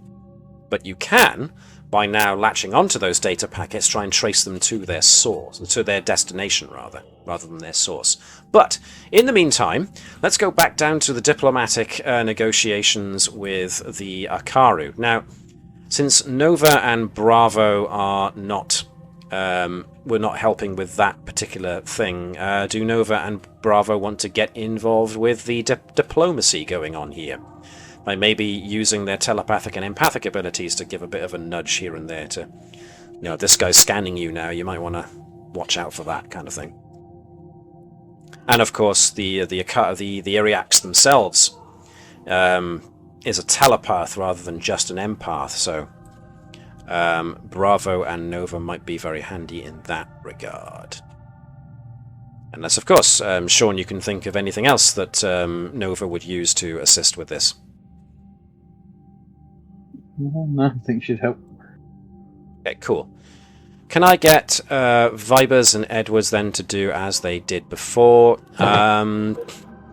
Nova, if you're just helping with the empathic senses, then give me your usual insight and command, if you please. And I am going to roll for the ambassador as a result of the success of your actions.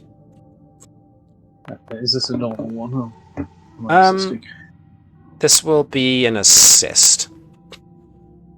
Okay. Oh, 2 successes from the Edwards. Hang on. I'm assuming drunken transporter accidents doesn't count.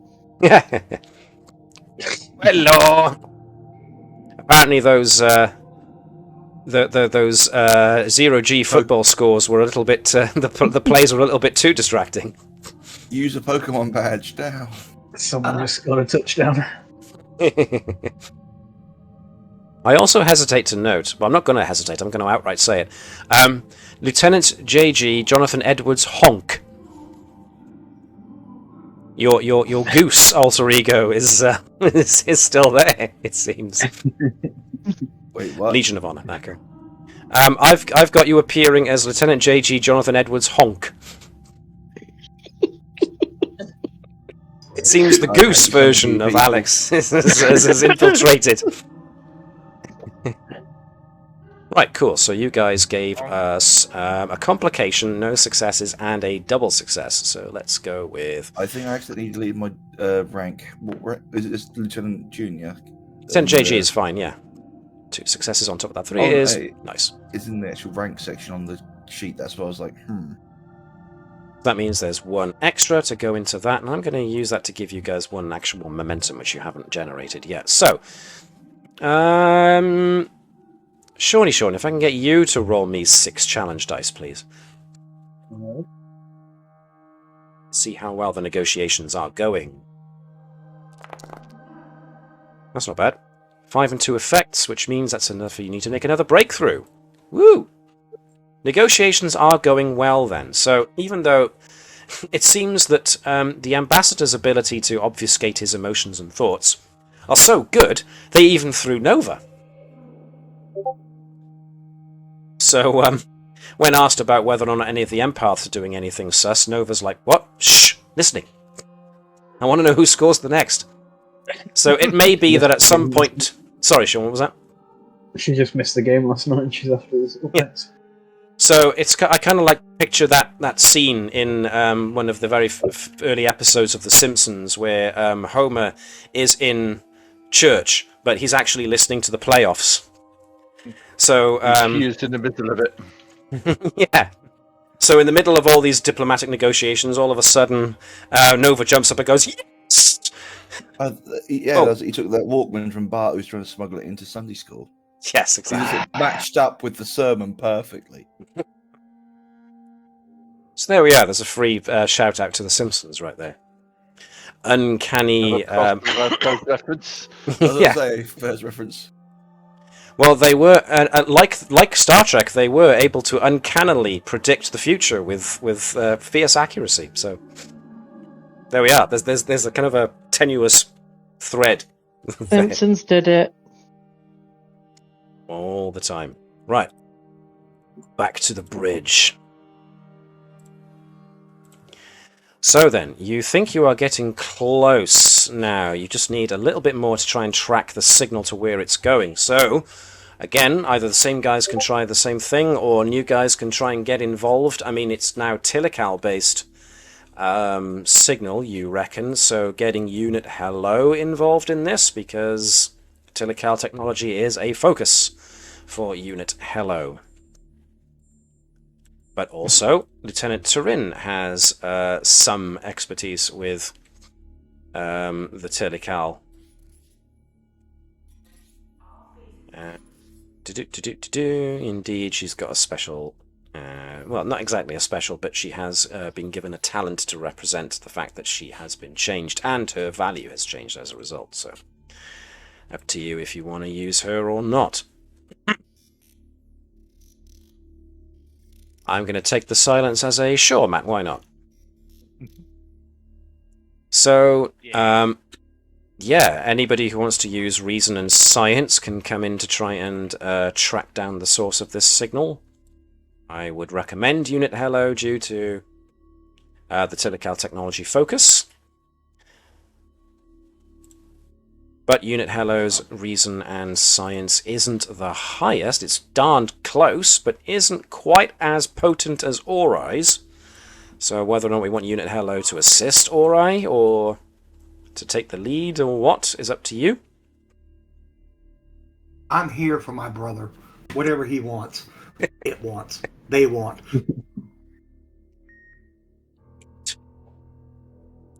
I don't think anybody's said it. Let's Ori lead and Hello assist. Okay. Are we bringing Turin on this, or are we leaving Turin to one side? Let's bring her in. Cool. Ori likes group work. Doesn't he just? It's all about the teamwork. Reason. I'm trying to think of a clever quip to come off of that, but I can't. So I'm just going to go straight on into the asking for rolls.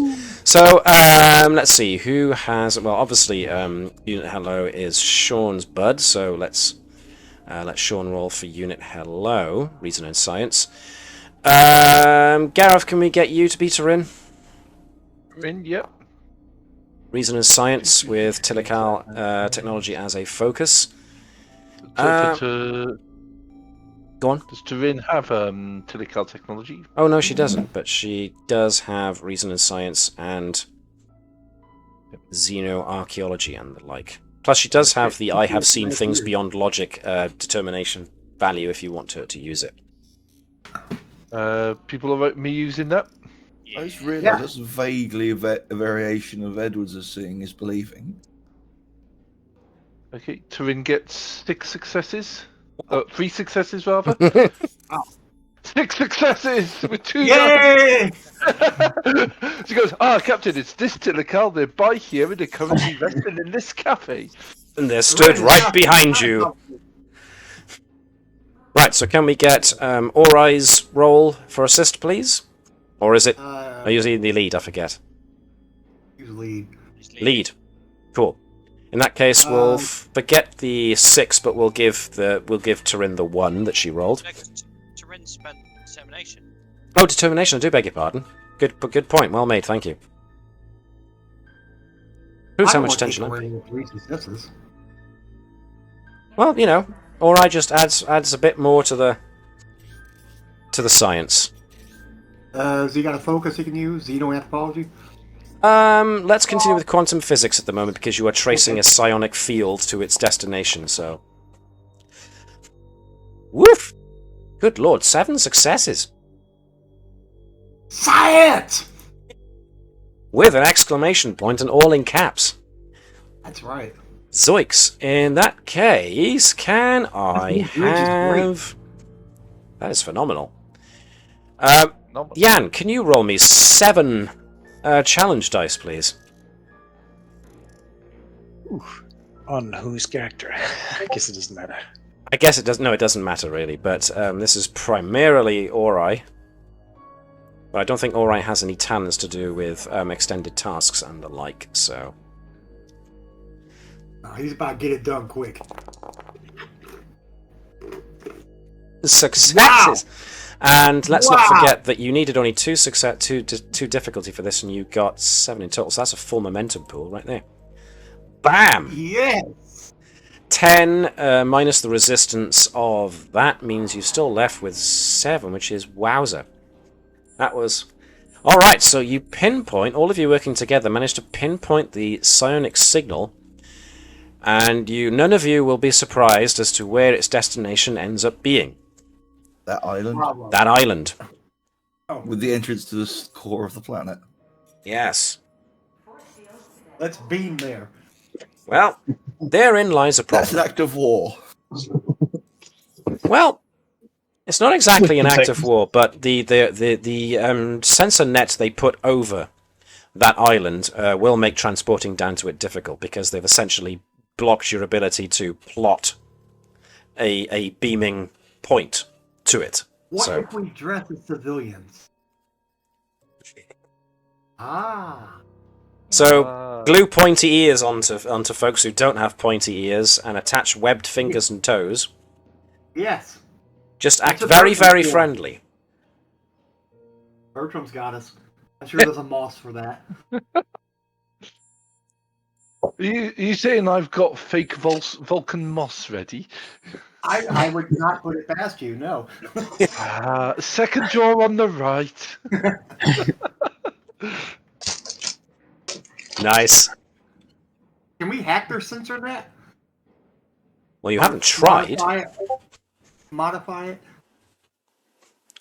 Now, the difficulty was before that your guys, your science guys, picked up this weird signal coming from a subspace aperture, and then traced it to that island on the planet, and when you tried scanning the planet to see what was going on, that was when the sensor net went over.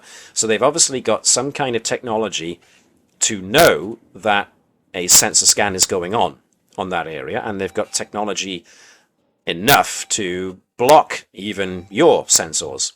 So, but they're not blocking the psionic transmission, apparently. No, but the psionic transmission isn't coming from the island, it's going to the island. Oh, well, biscuits. Now, is that... Let me break from a moment. Biscuits. Is that from a kids' cartoon series I don't know about? No. Because... I've been trying to say that. I've been trying to integrate words like that instead of curse words. Which is weird, because the son of one of my friends says that. Oh, biscuits! And he's only like 3, 4. And I find it the most adorable thing that he curses by saying biscuits. So there you go. Maybe. He got it from you. How he got it from you, from as far away as you are, then we shall see. Psychic transmission. Gil. Skill. Could we turn ourselves into psionic waveforms? I think it's something from Bluey. I was wondering the same Bluey. thing. Yeah, Bluey. I do love Bluey. I'm a regular watcher of Bluey. Maybe it's that. So shout out to the guys who make Bluey. Woo-hoo. There's our other cross-franchise reference for the night. Okay, well, so a valid point was made. Can you churn yourselves into some kind of psionic wavelength? Well, a psionic pattern is still an expression of energy in some form. It's not exactly what your transporters were made for, but this ship and its crew... Sorry, Webby, I talked over you there. What was that? Yeah. Let's not turn off the Heisenberg compensator. Now we'll leave that on. Reason. As I was about to say, this crew has made it a point of trying out weird and wonderful things with science. So, is that something you would like to try? Yes. No. Yes. So we got one for yes, one for no. I am going to overrule any decisions of let's turn off the Heisenberg on the transporter to turn into energy wave patterns so that we can beam through a barrier. We do have a Bifrost drive you could bounce things through. Yeah, let's just use the entire ship, shall we? Yeah. Even better. What I'm hearing is just break it, don't turn it off. It's fine. Right. What I'm going to say is that, all right, I know this is very important, and I'm going to say it once. In fact, I'm going to say it twice because it's that important. No, just in case, and no. So yes. Okay. It sounds like a yes, but maybe. Well, this is what happens when Vivus isn't there to keep it in check. Well, this becomes an interesting point. Is the diplomatic team, or at the very least, is the Navis crew who are down on the planet, are they being fed this information as well, as to what you've discovered so far? What has Noah told us? Something about grapple results. Oh. Well, very useful. And apparently last year's match too. So, Not even an update. yeah, what would you like to do now with this information that you have? How So- far away is the island from where we are? So you are on the. There are two main continents, one in the north, one in the south. The capital is in the northern continent. This island is off to the southwest of the southern continent. The southern Right, so- continent seems to be their industrial base where they build most of their ships. So pinch a car and head over there in 10 minutes is probably not going to happen. Right, cool. I like how you admitted that you were going to steal the conveyance. Grab that daughter. I wonder how well they can track smallish, fast-moving objects. Well, I was actually, as it turns out, Jan, going to bring back the idea you had from last time, which was basically orbit jump. You did have that Halo. idea. So what do you think? I'm in. Let's do it. I mean, yes, you would be very small objects, which would be a lot more difficult to track, and the Navis is in an orbit, not necessarily geosynchronous. So if you plotted it right, it's possible you could have a couple of people in like thermal squirrel suits do a power dive through the atmosphere and see if you could land on the island. That sounds And we amazing. switch off all our sensors to reduce our energy signature, and we have to time the break by eye. I God. think you This already sounds- lost half the crew at jump at dangerous altitude. This is canon. This is No, canon. so Has been done. Yeah, the three idiots going on this away mission are Andrews, Cavall, and Claude. Because Claude doesn't need. Claude just steps off the ship. Just yeah, but superhero lands. Court has a slight problem, which is if he superhero lands, it will set off enough of an earthquake that they will be able to find you. Points. Good point. It would also make a big crater. It's just basically that much kinetic energy. It's the reason why we have a treaty against rods from God.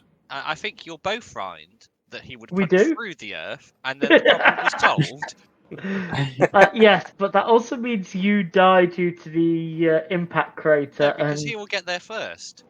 Oh yeah, but the shockwave from him hitting will kill you.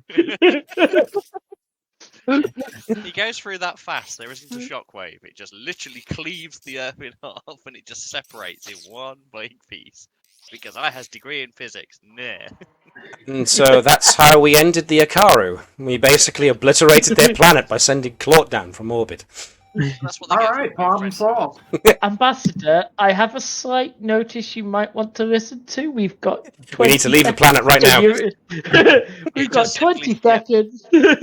Message, because it simply says, Claude has orbital jumped. Run. Kiss That's how kiss. you do.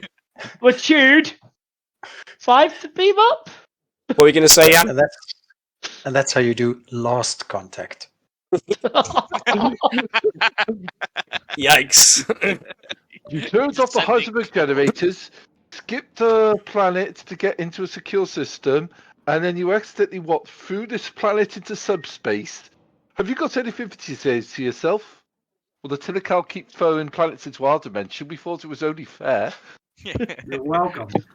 You throw planets to our dimension, we cleave your planets in two. Yikes. Sounds tough to fair.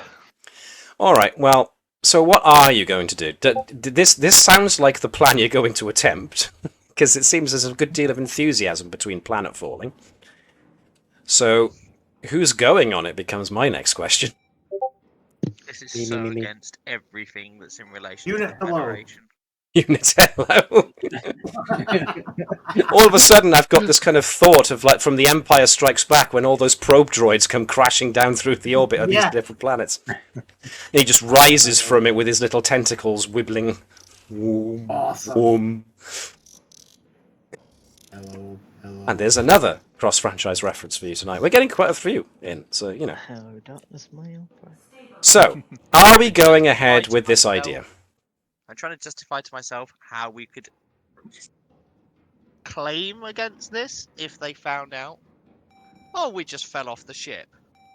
Conveniently. Yeah, we're out for a walk and got Yeah. lost. It's easy. We just leave no witnesses. Leave no evidence! It's such a diplomatic incident. I'm like, we've got a diplomat on planet. As much as I want to, I don't think we can. We can't justify it as Federation officers. So what you're saying is Andrews can't do it. So, but anyone Andrews is else probably can. Yeah, Andrews is As long as Andrews doesn't know about it. Jumping out of the ship. No, So- we'll certainly try it. I mean, if why Nova don't we? Go on. I was going to say, why don't we try and redirect the negotiations towards what went wrong last time to see if there's any chance of actually getting permission to visit? Yeah, let's go down diplomatic channels first. So Okay. let's start that with Viper's apology for the scan. Because he was in charge of the ship at the time. Okay. Let's go back to the throne room then. Keep going. So, give me a second. Maybe Iryax Nidaon. maybe you can Um, imply that usually, if there's anything that's off limits, those things will be discussed thoroughly. And seeing as there was no such discussion, it was a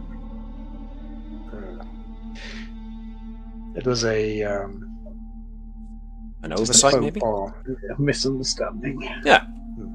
I'm going to let the ambassador do the introduction for that bit before I step forward to give my apology.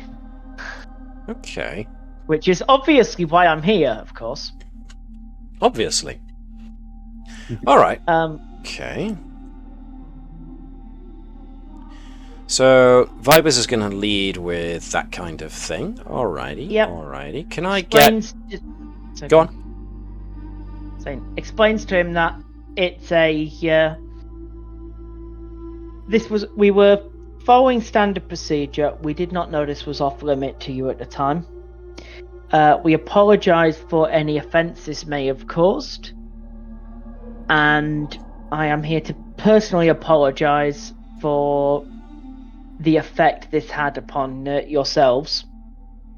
And if possible, could we have clarification of other areas or things which would be of diplomatic importance to you for us to stay away from and let you keep your privacy?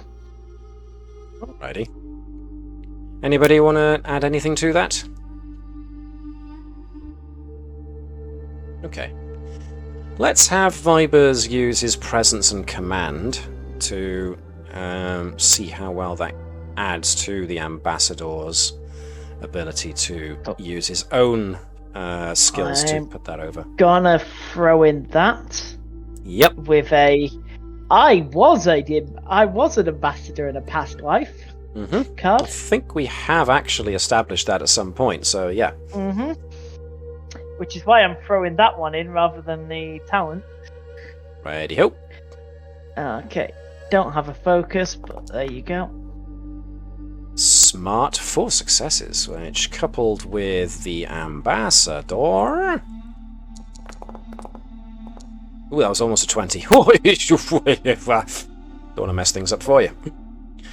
6 in total. Alright then, so the words do come across very, very well. Now, I'm going to need, since this was Davis's idea, Davis, if you can roll me 6 challenge dice, please.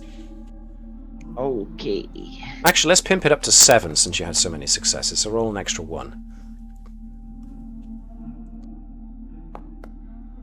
Okay, that's not bad. An extra success. That's 7 and 2 effects. One of those effects can be used to put resistance down, as can the other one, which means the resistance is only 1. Now the difficulty... 7 successes on 7 dice. Nice. I like it. Which means everyone's one is 6, so you did do a good job there, actually. So, let me go to the Iryax.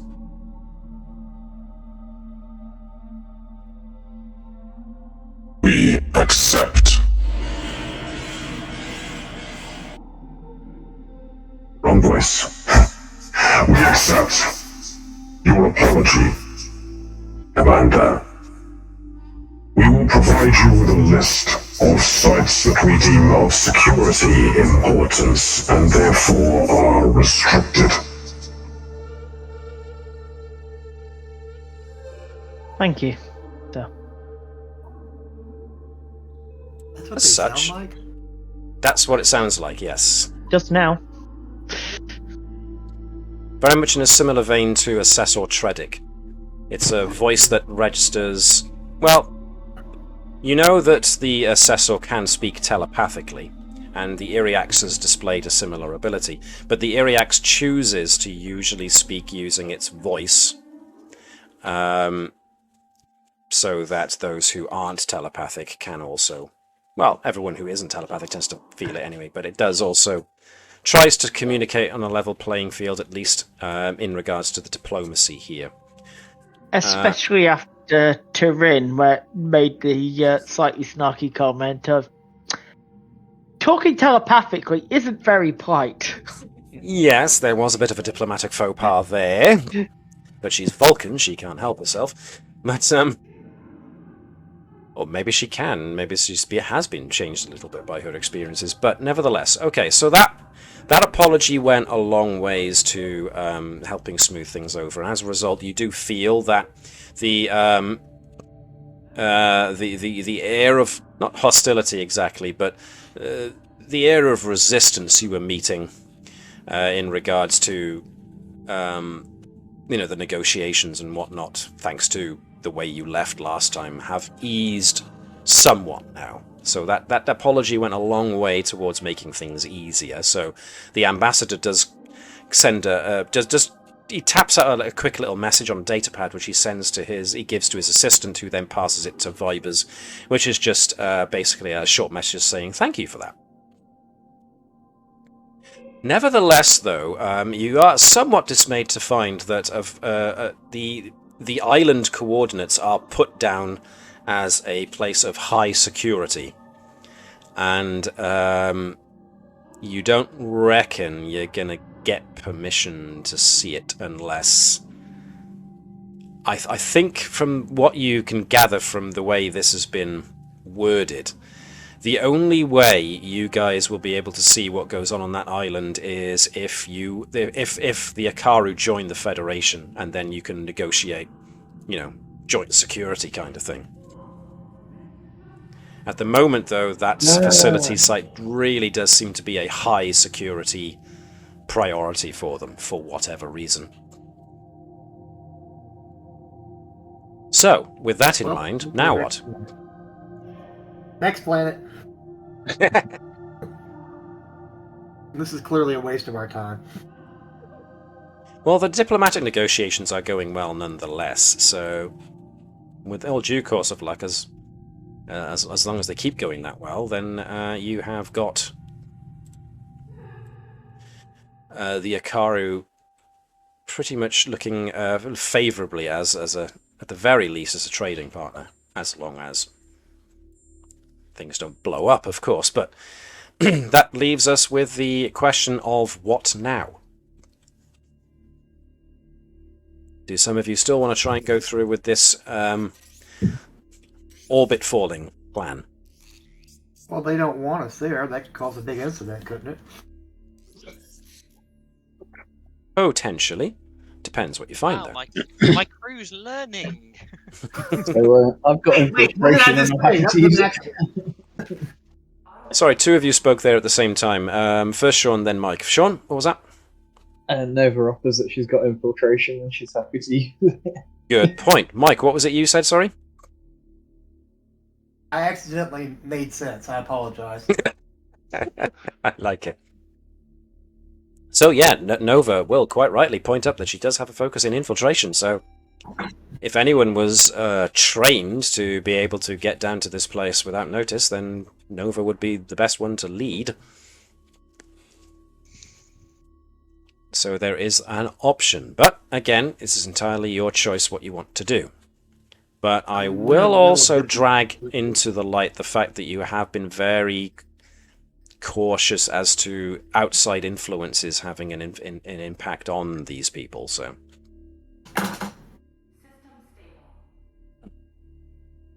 So, how would you like to do this, if you're going to do this at all? Just continue the diplomatic negotiations, or take a chance on infiltrating the island? Sounds like command decisions.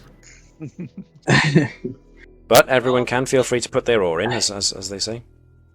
Rather than seeing where the signal's going, can we try and work out where it's coming from? Ooh, good answer, good answer. Okie dokie.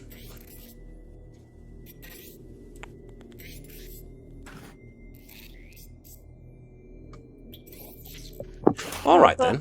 How well Alright, do cool. you swim? What was that, Davis? Nova, how well can you swim? Pretty well. Nova does have some pretty good athletics. As we have Edwards? seen. No. Okay, so let's alleviate some thoughts then. Can we find out where it's coming from? Let's have a look. Can we once again get anybody with appropriate telecal or quantum or astrophysical knowledges try and have a good old turn at finding out where this signal came from by using reason and science, please? So pretty much anybody who wants to get involved. Reason and science, gross. Wow, the sarcasm was dripping off of you there, I have to say. I mean, or I would be glad to do things since he's a scientist, but he's been doing a lot, and I feel like I'm hogging the bridge. If people feel that the bridge is being hogged, then feel free to offer others folks who might want to have a go. I mean, Jan, if you wanted to be either Unit Hello or someone from Stellar Cartography or Lieutenant Turin, because last I checked, Caval didn't actually have anything specific to astrophysics, just astronavigation. Tracing it back is definitely a great idea. Okay, how about we use Unit Hello? We'll use... Why not? He's been used once, let's use him again. Lieutenant Bravo of Stellar Cartography, if I can even say Bravo. it. And, I mean, if we don't want to use Ori too much, we can use Mono. Obviously, I don't mind using Ori. I just... Well, there you go then. So, you know, Ori, Mono... I'll make it my track. Ori, Mono, Hello, Bravo. Is that enough? 1, 2, 3, 4, 5, yes. Well, let's do it then. We need to get Bertram involved in all this. What was that, sorry? Don't we need Bertram or something? Bertram... Well... Bertram's not exactly great at scanning for stellar phenomena. However, if you took over the role of Lieutenant Monod, you could experience some of that. I'll give it a go. Sean, if you want to be Hello as per usual. I mean, Webby, if you fancy being Bravo of Stellar Cartography. I think it's reason science. Reason and science, please. Yes. So Mono, yep, 1 success. Well done, Mono. Oh, so it's less than, not a greater than. That's the mistake you made last time. Unit Hello also in on the action, tracing the signal back. Cool. There's a difference between milli and micro Cochranes? Implosion? I thought you said explosion. Inflammable means flammable? What a country! Internal combustion. Although not sure what he's looking for as far as astrophysiological stuff goes, but nonetheless, Unit Hello with its knowledge of Tilical-based technology, and Mono using his quantum physics, or I doing something similar.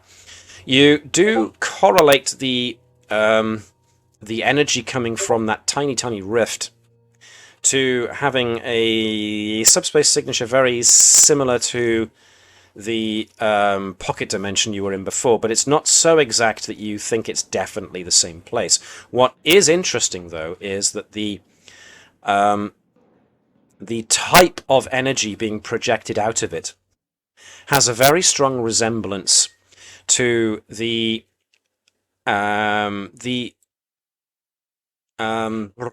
Tilical you met in their pocket dimension. They referred to their energetic selves, as in the part of them that's not physical, as their Adorai. It's kind of like the word they used to describe basically their spirit, or if it was in Vulcan terms, their Katra.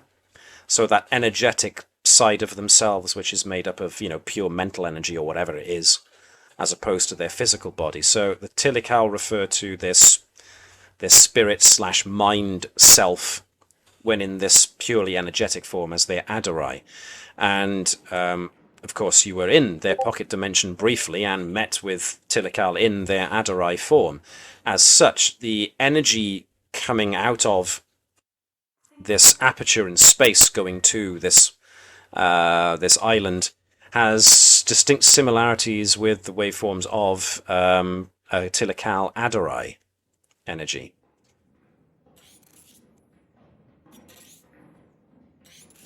So someone from the Tilical might be trying to communicate using their Adorai to something on this planet.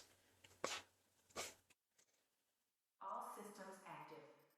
With that knowledge in mind, what would you like to do now? Are you still reticent to attempt anything on the island?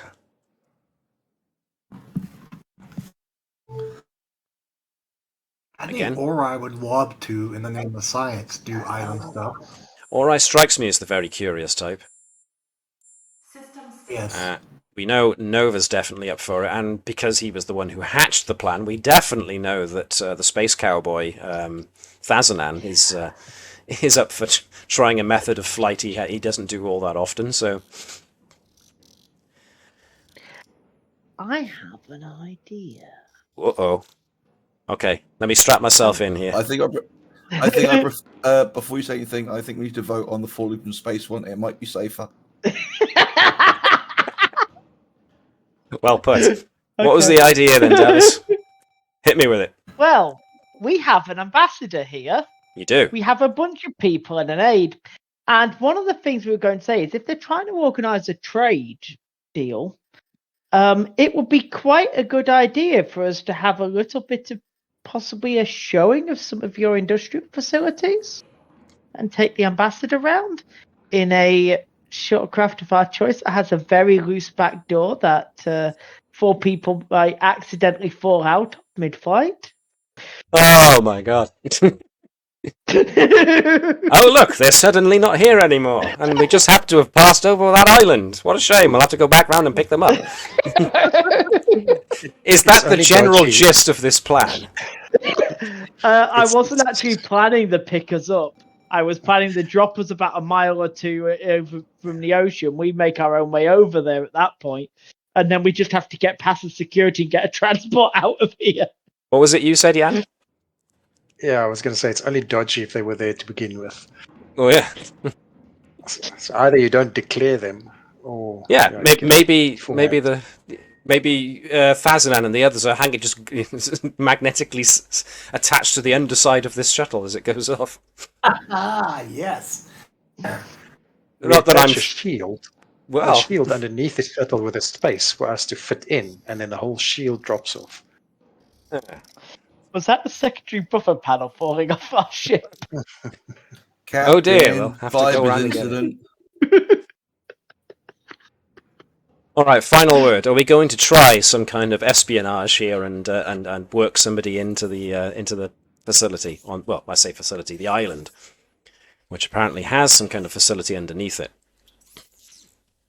Does the captain want plausible deniability? Webby?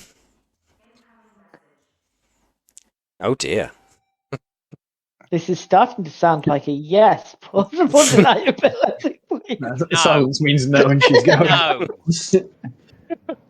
We can't. As much as I would love to do it, I think there are too many unknowns for us to try. There is too much at stake. Okay. We are not Captain Kirk. We can't sleep with the Admiralty to get our licenses back. Hold on. Never say never. Let's not discount the the possibility outright. You know, I've got quite the experience in that department there, Captain. So what you're saying is, Oh, for dear. any issues, we need to ship all right back to Starfleet headquarters, and then when he comes back, everything's solved. Yep. It's a lot cheaper than the previous method. I don't have to get any Romulan ale or anything. You learned a lot from those Klingon orgies. I like how it's Klingon specifically. Sorry, Jan, go on. Now Cavell feels bad for having a picture of Kirk on his wall. All right. Okay. So you're definitely curious as to what's going on down there, but don't feel safe about doing it without the potential of sparking an incident. Okay. Apparently, my request for a shuttle with a dodgy back door has not been allowed. So. Okay. Okay. Fine. Just stepping outside for a few seconds. I thought you said no. She's just spacing herself. She's not got no arms. Latude beams a spacesuit around you as you drift towards orbit.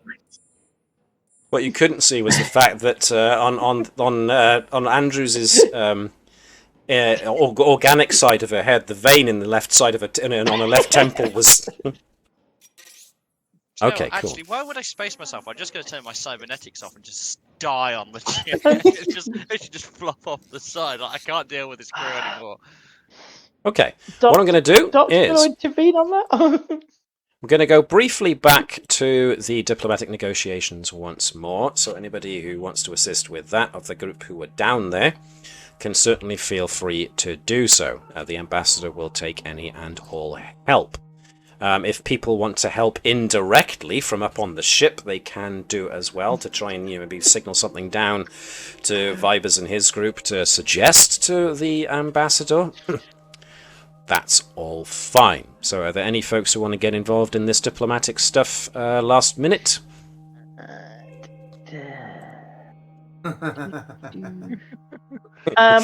Alright, starts doing a strip. I'm calling in that because I want to actually use a focus. Okay, cool. Joined. Once permission, you can declare that a former host had an expertise. Okay, cool. One result. 0 Vibers, no shit. Excellente.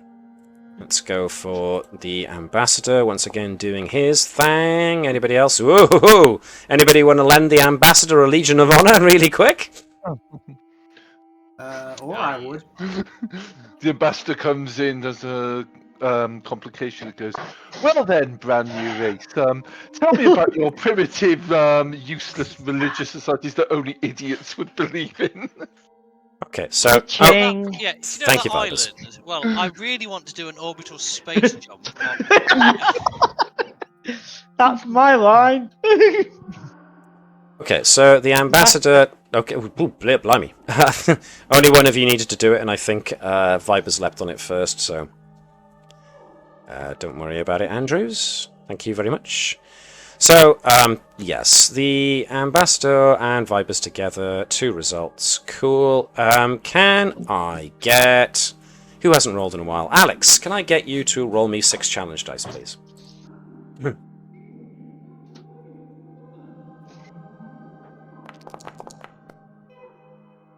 successes. Cool. 2 effects. That will be enough to complete 1 more rung. So the the diplomacy is going very well. It seems to be starting to be coming to an end now. So the last few important bits need to be dragged out. And I am going to Orai's science team then gets a quick alert notice. The sensor net has reduced in power, not to the point where you can scan it very well, but it's reduced in power output, so they seem to be easing off on their security, whatever. But as the potency of the sensor net retracts inwards, one of Orai's science guys, let's say Kirst, gets a sensor ping from a power source that seems to be coming from the general area of the island. And she checks her instrumentation a couple of times before she then brings the datapad with the energy signature that she's just detected to Orai. And when Orai sees it, the computer reckons that the energy signature seems to suggest Romulan. A Romulan energy source on the island.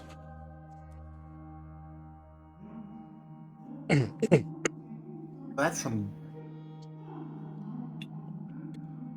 dirty words. I'll let the captain know immediately. Okie dokie.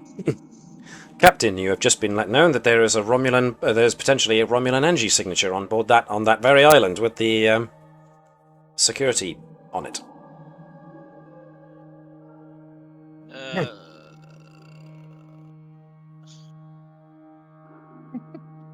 Is the captain on the bridge?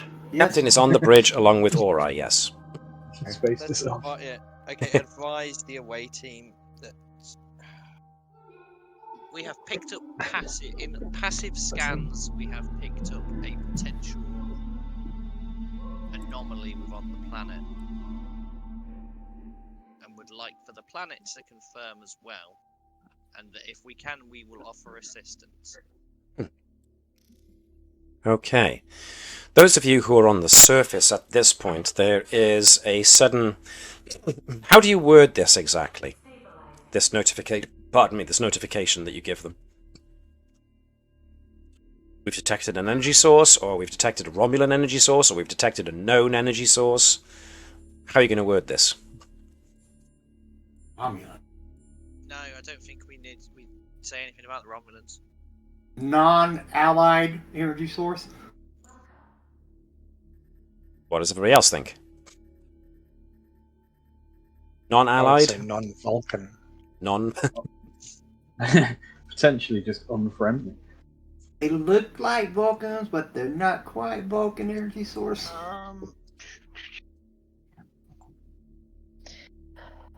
So far, we seem to be going with non-allied. Raptor's wings detected. Accept my suggestion. I think you missed an ooh on that. Ooh woo.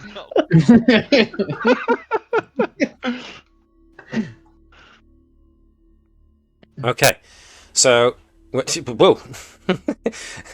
Andrews' stress track has just emptied.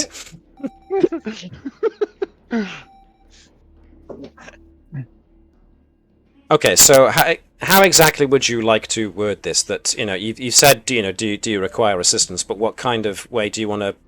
How do you want to label the energy signature? Potentially threatened. Okay, everybody else want to go that way? Yes. We need to be very subtle on the wording, but at the same time, we need to get the point across that we don't or suspected hostile. So words to that effect. Okay, cool. So you detected an energy signature from a non-allied, I think somebody else used it, non-allied source. Yes. Everybody on board with that? Okay. Yep. Okay, cool. At which point the Iryax kind of stops in its tracks with the negotiation as the ambassador kind of turns around. I assume Viper's just kind of politely interjects into the diplomatic negotiations. Our ship has just been given notification that we've spotted an energy source from an energy signature from a potentially non-allied source. We could potentially assist you with this. At which point the Iryax definitely goes with. What is the position of this energy source? Do you tell the Iryax? We literally just said, please can you give us this so we can do it again, and we've done it again. Well, no, because it's passive scans on the planet. Correct, it was a passive scan. So we believe from our lower level scans that it is within this kind of area, and give it a generalized area. Okay. So it's like the weatherman when they indicate a high pressure system. Just around there. just back here. Okay, cool. The Iryax definitely goes quiet, and you do notice, those of you who are on the ground, that the Akaru back and the Iryax kind of share a look. We thank you for your offer of assistance. We will investigate this ourselves. Please do excuse us. At which point the Iryax gets up and is followed by the Akaru back, and then the assistants to the Akaru back basically denote that the negotiations are paused for now, and the Iryax will get in touch with you again when negotiations are ready to resume. So those of you who are the ambassador, of course, is very very interested in what's going on and suggests maybe it's time to beam back up to the Navis in order to have a proper discussion about what's going on.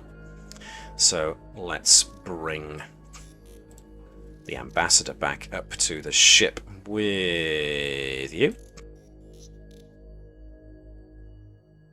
So the ambassador is, of course, very interested in what's going on. And I assume you tell the ambassador, or do you tell the ambassador everything? Or as much as they need to know. Romulan tech. Romulan?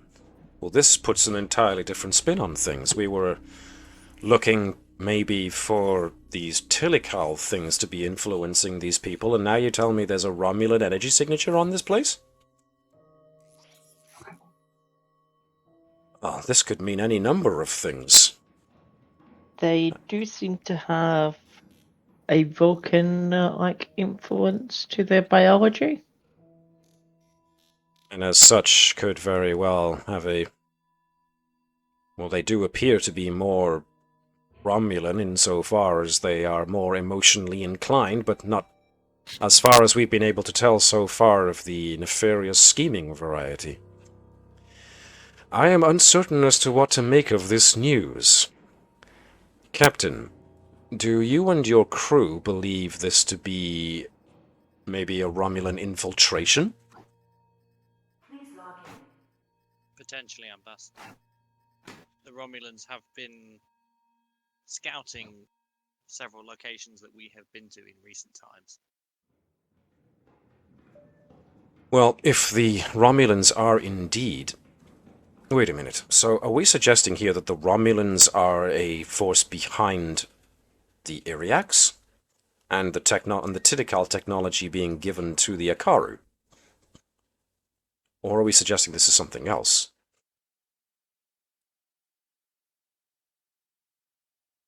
Potentially something else, I'd say.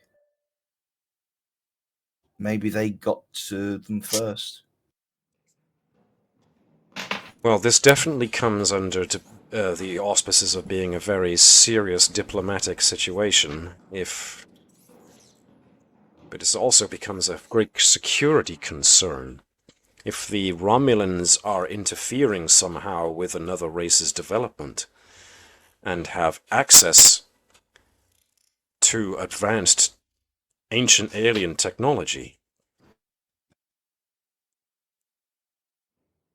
Captain, as much as this pains me to admit, we don't know for certain. The fact that it's a Romulan energy signature really does, I think, bear an investigation of some sort, but if it can be done quietly...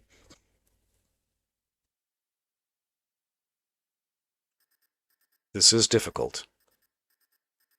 Perhaps if I were to run interference, as they say, perhaps if I were to attempt to get the diplomatic negotiations back on track as quickly as possible, intimating that we have received word that we need to be back in Federation space quickly, I might be able to draw as much attention my way as possible to give yourselves enough cover to at least conduct an investigation. Federation security will want to know if the Romulans are going to be making gains in the Shackleton Expanse with advanced technology. Only if you are on board with this idea, of course. Otherwise, we may have to withdraw from diplomatic negotiations entirely until we can have this Romulan issue investigated properly. Which, if they are in on it, I doubt the Iryax and the Akaru would willingly comply with. This is a tricky one. We need to find out the extent of the Romulan involvement here. Captain, I give you leave to conduct an investigation as you see fit. However, in the name of plausible deniability, I think you should keep me out of whatever it is you plan. Cow. Ambassador? Yes. with your negotiations, it would be really I have some concerns as an ex-engineer that their industrial facilities might not be as useful to the Federation as we hope. We might want to go and investigate some of them to make sure that they are up to code and can be upgraded with Federation technology if required. Ah. Wink, wink, nudge, nudge. He taps his nose and then looks at his assistant. Forge, would you do me a favor and start getting me all of those data pads to do with Federation engineering? Matt's actually forgotten the word. There's a word you use for when you draw up a list of things that are like safety protocols, I suppose, but it's when you're trying to see if there's something's up to code. There's a word for the actual code. Standards? Thank you! Federation engineering safety standards, please. At which point his aide just kind of shrugs as like, what? And then just starts pouring through all these data pads. So. I'll need to return to the ship momentarily to collect some equipment we might need for just doing one of these inspections. All right. Nova, Edwards, would you like to return with me, or do you want to carry on here with the ambassador? I'm happy to go with you. Alrighty. So, Nova? now that you've been given your distraction, how do you actually want to do this? I was thinking the investigation is the recovery mission. It's not the drop-off, it's the pickup. Okay. That gives you an out. That doesn't require you to cause a diplomatic incident if you can get in there quietly. So that suggests to me that we're going with the idea of, oops, we lost somebody. They just happen to be down there. Are we? Is that the direction I think we're going, or am I reading that wrong? I was thinking we were going with the, oh look, some people have fallen out of orbit and have landed at the location, and we're doing a pickup, and oh look, there's a local who's obviously in some distress. We'll beam him on board. We'll send him up to the ship for medical help. So we are going with the idea of the planet drop for some, and then the swerve around and pick up for the shuttle. Yeah, that's what I'm thinking, unless anyone else got any better plans. Does anybody else have any better plans? It just seems a little bit dodgy. Can't we do something? I mean, teleporting or transporting out of there is probably the best idea, but we wouldn't want to transport directly to the ship because that's a dead giveaway, and they would probably pick that up. But can't we just transport out of there, but to something else? We could do waypoint beaming. Go on. Yeah? So we don't actually beam to the ship, we beam through a series of waypoints. Effectively, we would scatter our pattern across several beacons before it's recollected back on the ship. Now, when you say ship, there's been regular reference to a ship. Which ship are you talking about here? The thing that the Romulan power signature is coming from? Well, I'm thinking more of the extraction part, not so much the insertion. That's Okay. the point. Where is the Romulan power signature coming from? Was it the island itself or not? It seems to be coming from the island, yes. Difficult to get a pinpoint fix without doing an active scan. Right. I like Webby's idea with the waypoint beaming, because this actually makes that little inspection distraction really useful, because all we're doing is dropping some waypoint buoys. That's all we're doing. We're flying over, we're dropping some waypoint buoys out. They've been dropped from the shuttle as we've gone past. and then we can use that as a way to beam them in and beam them out without being detected. Because we're not doing a site-to-site beam to that location. Okay. Hmm. This is an interesting idea. Everybody on board with it? Yeah. Do we need to drop a specific type of buoys, or can we use those some of those ones that we dropped as we left last time? Those The satellites. emergency transponder type things. Yeah, that's the thing I'm thinking of. Just ones that float. Fine, fair and good. Okay, so who is going to be going on this infiltration mission then? The ones who are being actively beamed in? Who's volunteering for the infiltration? Me. Alright, we go on. Vipers is volunteering for the deployment mission because he'll drop all the buoys and then do his fake inspection. So Vipers is selling the lie, basically. Selling the lie and making sure they've got their way in. Cool. Nova being the infiltrator, NIST. Does Nova want part of this? Yeah. We're taking Bravo as well. Okay. Is Edwards, Ori, any of you guys getting in on this? Or I would go. I thought Ori would. And Andrews too. Cool. They potentially need Edwards for actually working out what's down there. Yep. Okay. I do hope your conversation with the ambassador is recorded, Commander. The entire conversation with the ambassador is completely above board and addresses legitimate concerns, Captain. We're making sure that they will be able to meet the deals of the trade detail he's trying to organise. And I'm talking about for the internal investigation if this goes wrong. Was your conversation recorded? I can neither confirm nor deny this is not a secure comlink.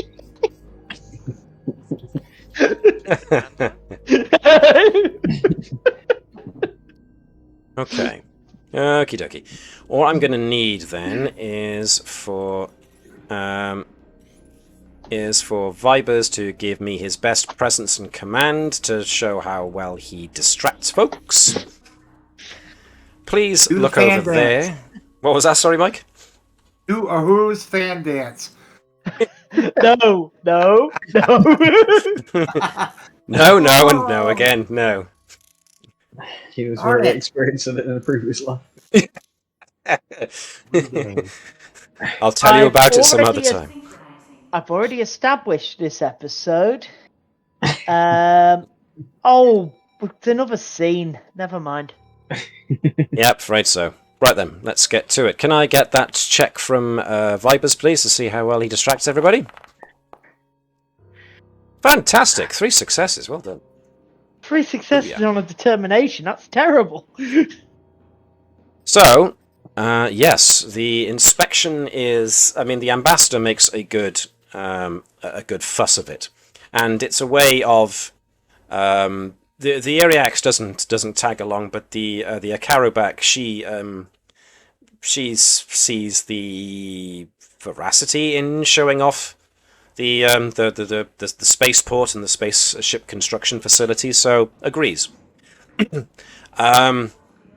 Vibers puts in some really convincing, and I'm going to curse here. Puts in some really convincing bullshit to get the shuttle that you guys, one of your shuttles, is guided by the Akaru herself to where you need to go to do this inspection of the spaceport. And of course, the pilot takes an overly elaborate curving path to get there, allowing you to drop the transponders in or near the island in question. And you seem to get away with it. Yes, Davis, you were going to say something. Of course we're taking our shuttle. We need to confirm that our shuttles can land at your space facilities. Nice. I like it. And of course, the reason we've got this over elaborate track is because your air traffic control. We need to confirm what's safe or not, and obviously we've misunderstood your charts. Nice. Oops. All right then. Meanwhile, the captain and Edwards and Chief Bravo and Commander Thazanan and Lieutenant Nova and Lieutenant Ori are all on the transporter pad, and when they get the note that they are ready to be waypoint beamed down to the surface, thanks to what the shuttle pilot and so Lieutenant Lenny got to do. Sorry, Ensign? No, he is Lieutenant now. Lieutenant Lenny managed to get some time in the shuttle doing the overly elaborate course, and Litude gets the okay that it's that you've got a clear signal to beam down. Litude, from the transponder transponders that are dropped, gets a bit more of a clear signal, and it's going to put you guys in what appears to be a wide empty space that he can detect just under the surface of the island. So let's go. I'm taking pattern and answers. Okay. You find yourselves in what appears to be some kind of hangar. Of particular note is the small shuttle type craft that's in here. It looks of curious design, but your tricorder readings definitely detect a Romulan energy signature from the engine block. But it's not intermittent, it's kind of ambient. It's as if the engine hasn't been on in a long time. This thing has just basically been left dormant. The lights aren't even on. The ship itself is empty, as is the hangar, it seems. But there appears to be what looks like an elevator shaft open, or an elevator door, pardon me, just down this way that appears to only go one way, and that's down. Further into the facility. You don't think you've been detected by any security systems of any sort. The place is actually eerily quiet.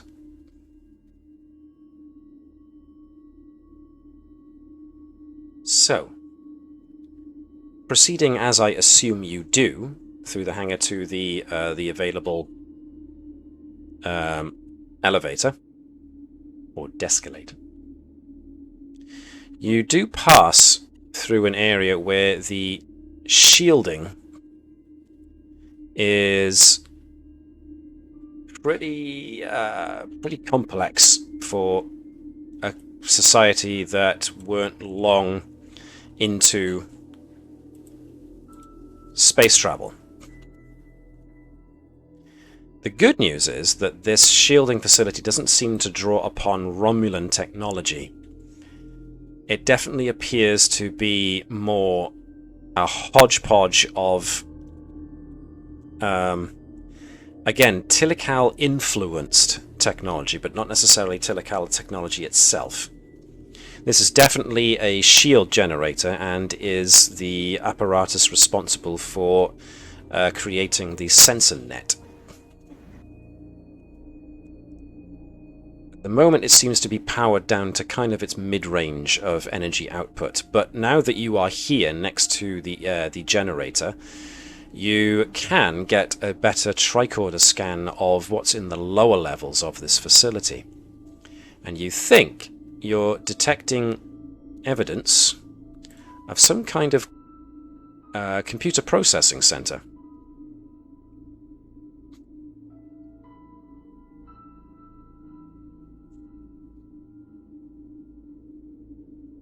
Let's get in there.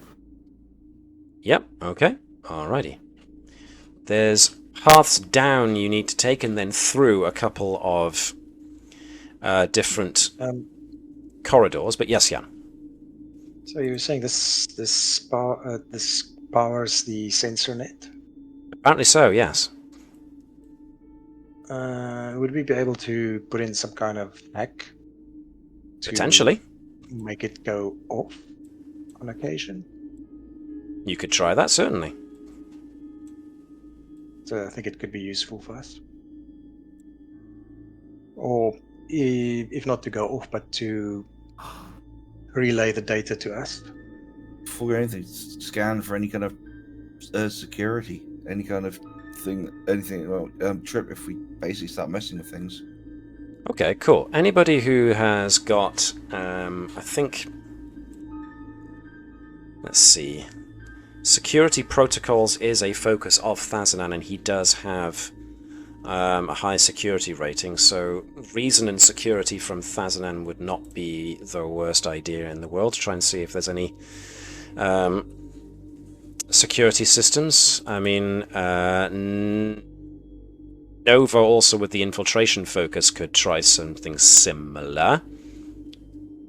Reason and security check to maybe assist Thazanans to see if there's any evidence of like secretly put security systems that might trip if we try something. Of course, Andrews can try as well. She's got a pretty good security rating. As top as it gets, in fact.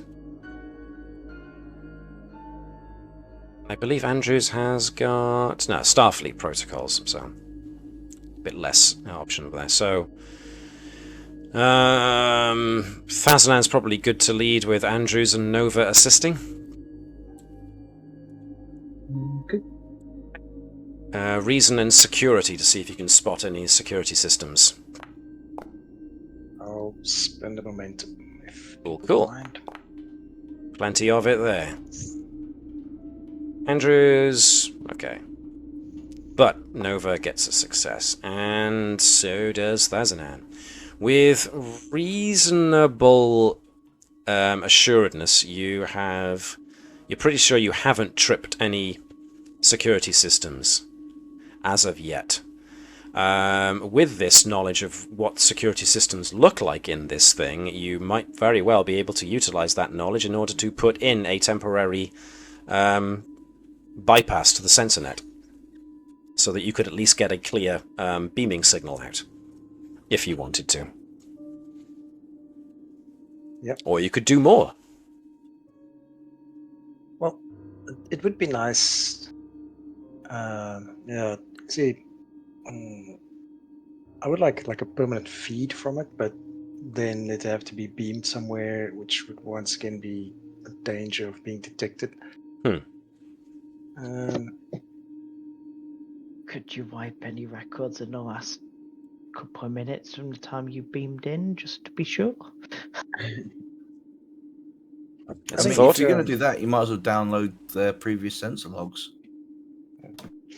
I think what I will do is maybe see if I can install a backdoor so that if we send a signal to it, it just shuts down for a while. Okay. Going But on your wouldn't previous you be able to success. not send a signal to it while it's behind an active net? No, because you just target the net. If you've got a backdoor encryption, you target the net. Cool. In that case, Ori has got focus in computers, which would be nice. Thazanan has just suggested this, so it would be a good idea for him to do this as well. So between the two of them, and maybe... He has computer expertise. He does. That's a good point, actually. Computer expertise... anything that involves program or study of a computer system, you had a bonus D20, so there you go. You get an extra D20 out of this. So, I don't know if we want to put Commander Bravo on this as well. So we got Ori, we got Thazanan, we got Bravo, we got Andrews. That's 1, 2, 3, 4, 5. But because Ori's got computer expertise, we can get an extra one, so we can always put Nova in as well. Yeah. Cool. Can I get reason and security from all of those people then, please? Be right back a sec. No Or problem. taking the lead. I think, yeah. Since it was your idea, why not?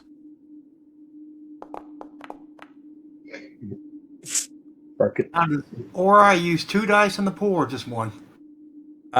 Who's leading this again? Is it Thazanan or Ori? Azanan, probably. But yeah, it That's makes a good sense for idea. Thazanan, since, you know, his security is better than yours. Ori's rather, I should say. So he can put 2 in the pool then.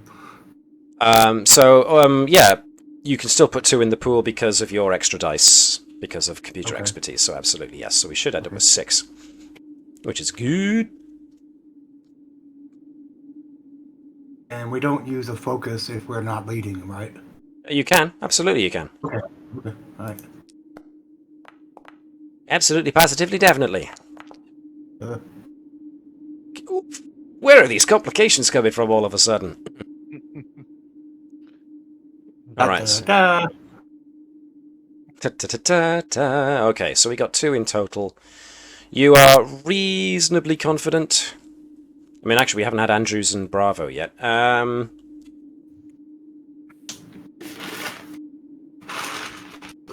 Gareth, do you want to be Bravo and give me reason and security? Yep. And Webby, if you want to be Andrews and do the same for Andrews, please. See if you can rack up a few more successes here. 2 successes. Ooh, Awesome. Well done, Bravo. Bravo saves the day. And Andrew's This gone. is Okay, cool. So you, Bravo's going to drop a Bravo bomb on this problem. to the best of your ability, you've been able to install what looks like a subtle security backdoor. So you should be able to infiltrate it at a later point if you choose to. For the moment, as long as it doesn't get access, you're fairly certain that it'll... Whether this turns out to be a one-shot or not remains to be seen. You think you've done a reasonably good job at hiding it. But the truth of the telling can only be in the doing, so if you do end up having to use it, it'll be a test to see how long it takes them to notice. In the meantime, you can access the schematics of the area, and it looks like there is indeed a primary computer core not far from where you are, but it's giving off strange readings. And there's also a larger, what looks like a laboratory area close by to the computer core. But it doesn't state what the laboratory is for, so if you want to investigate further, that would be the most likely candidates.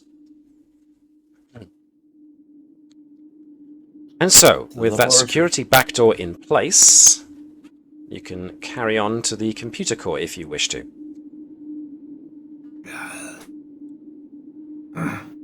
Do it. So, I'm curious to see if they've got some Romulan guinea pigs in the laboratory. well, funny you should say that, because when you do eventually find the computer core control room, or what you believe to be, at least what the schematic suggested is, what you find is a fairly small room with a large amount of computer stacks in the middle. But it's what's around those large computer stacks that makes you stop in your tracks, as you find what look like Romulans and maybe a couple of Klingons. I keep saying that. Vulcans! Mostly Romulans, but a couple of Vulcans.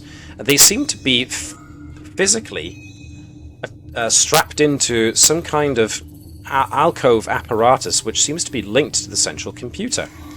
And as you come in, there is a woman who is tending to one of these people, and as you enter through the door, she turns around. Oh! You're neither the Iryax nor an Akaru, and from your uniforms, this is most unexpected. Then I feel introductions are in order, though they are unexpected. I am Tashale, and I am the de facto leader of this small enclave of unificationists that you have found here.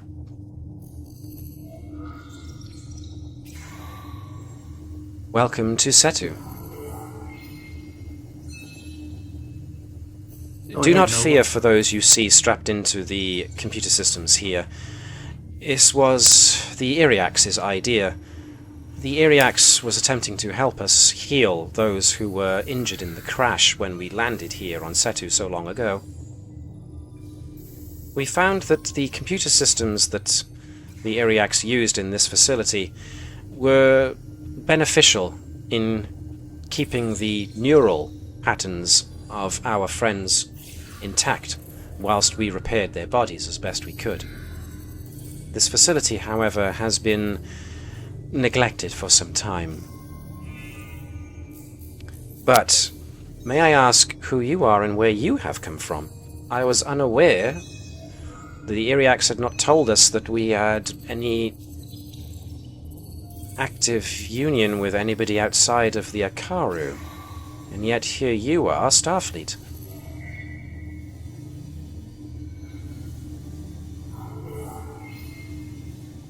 So how much of the story are you going to tell them? I want to know. I'm more trusting with the Romulans than the Vulcans, so I would be slightly more honest. Tell enough that enough of an understanding about what's gone on, but trying to keep as much of the main details out of it. Mike, you were saying? Especially keep out the detail that we're not supposed to. Oh, I would have questions about the people strapped in. Cool. Jan, I interrupted you there before you finished what you were going to say, sorry. Yeah, sorry, no, it's. I just think we keep out that little detail that we're not supposed to be here. Right. Okay, so you reveal as much as you can without revealing too much. So, and I mean, go on. Sorry, I just need to know, what is a unification? Unificationist leader. Tashale nods. Well, as you can no doubt tell, I myself am Vulcan, and these here are my Romulan brethren.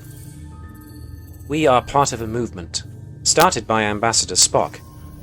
This was an attempt to try and reunify our disparate peoples, Vulcans and Romulans. However, the Romulan Empire was less than, shall we say, accommodating. And in the end, the best we could manage was trying to smuggle small amounts of people at a time from Romulus and its outlying territories, those who wished to give unification a chance. And so, myself and a few others went into Romulan space and extracted those who wanted unification. Or reunification, I should say. Exiting Romulan space, however, was difficult. And as such, we were pursued.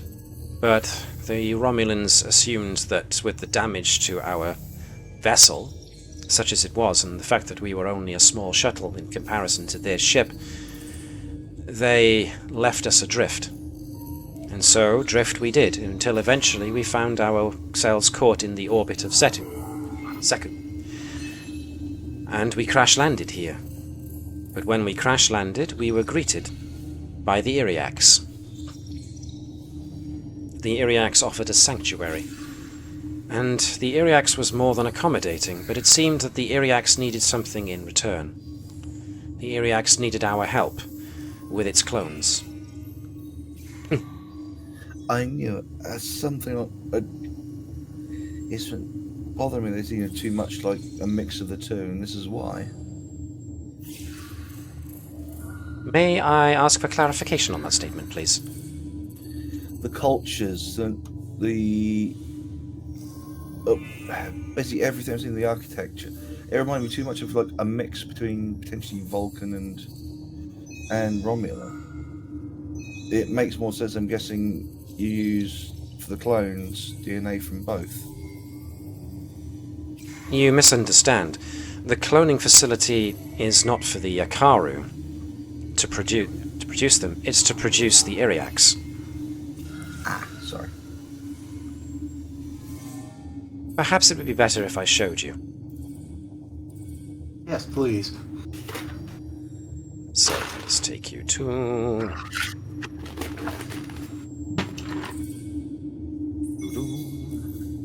Right, so let's grab you guys. I will grab her as well, just to be absolutely sure I've got her. Let's move to the cloning chamber. So the laboratory, it seems, is a cloning facility. And as you get led there, you do see in a number of... Sorry, Webby, you're talking and I talked over you there. What were you saying, sorry? There's no light source on the map. Well, I'll see to that in just a sec. There we go. Can you see all that now? Mm-hmm. Yep. So there are numerous containers, clear containers full of liquid, lit from below, where assessor-like bodies are floating in solution, some of them partially formed. And as Tashale leads you into this place, you notice there are a couple of up and about Romulans,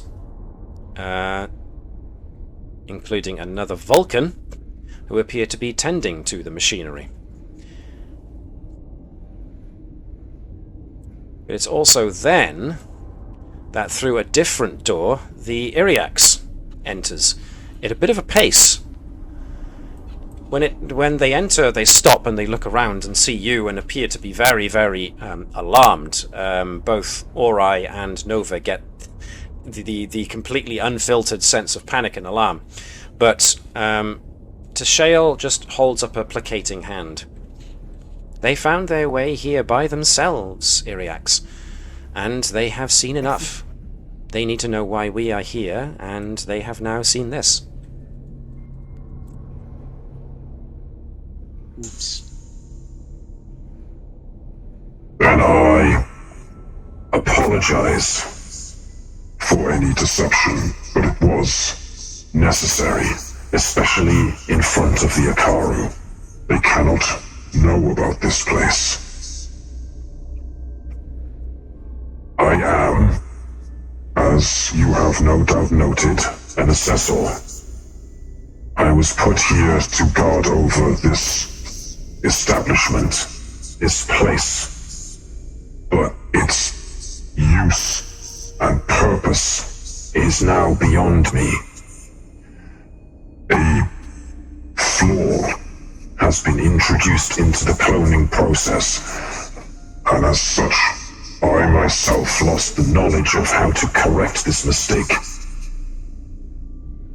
There is still an imperative embedded within my mind that I must remain here on this planet and guard what is here. But what that is or was, I can no longer remember.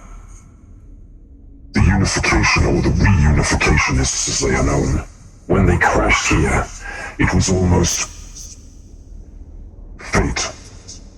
They had the knowledge, and they were also escaping from persecution. They didn't wish it to be known that they were here. And so we struck a bargain. I would allow them to use the technology of this place to try and heal their injured. Meanwhile, they would remain here and try to repair, or at least maintain, the cloning facility here so that I could continue to shepherd the Akaru. Initially, my goal was not to raise up the Akaru. But you must understand, there is an imperative embedded within me that I must guard this place. And if I cannot guard it, then I must at least put in place those who can. The Akaru were already evolving on this planet. I know not if they were already related to the Vulcans and the Romulans, but ultimately, they are here. I chose, with the help of some of the reunificationists here, to guide the Akaru towards their space program so that when the time came, they were ready to join the intergalactic communities that exist out there. But I needed them to think that they were responsible, so I didn't push as hard as I could have. I encouraged them to investigate science in certain directions, knowing that the influences of the technology I was set here to guard would infiltrate their society, but ultimately, they were the ones who discovered space travel using inspiration from myself. It has taken a long time to get here, and they still have some way to go. But I do not know how much longer my clones will remain functional. I cannot even tell you which iteration of the Iryax Nidaon that I am. But I know that my mental faculties, like those before me, are degenerating, and are degenerating faster. Unless that flaw is corrected in my clones, it will continue to degenerate, and soon the Iryax will no longer be able to guide the Akaru. So the race was on to get them ready to join the intergalactic families that exist out there, and I hoped to put in place a society where they would be able to govern themselves in the future. It was the best I could do with the imperative I was given.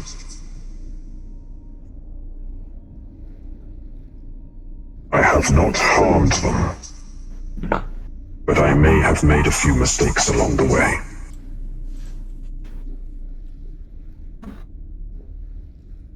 At some point, a parent has to let the child stand on their own feet.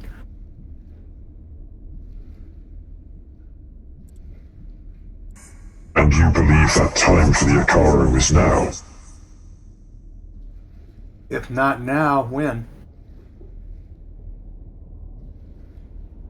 We have had only small dealings with merchants, but these reunificationists have told me of what the Romulan Empire is like, and that there are others out there who might mean my Akaru children ill. I would have them taken care of if I could. But I cannot be certain that this federation of yours will be any more reliable than any of the others. But you have not shown hostility, and to a degree you have at least recognized our security. I suppose this was inevitable. I can at least assure you that this eventuality will have no bearing on the continued diplomatic negotiations with the Federation. But if you are empathic beings, I ask you, please, do not judge them too harshly for what I have done. I simply wished to make them ready before I left them. And if I pass, I need to know that they will be looked after.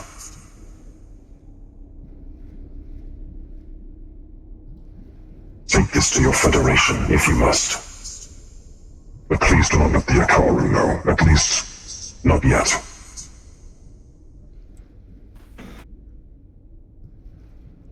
So, with this information that you have now just learned,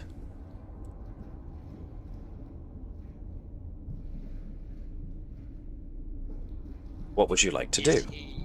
Is he actively requesting help?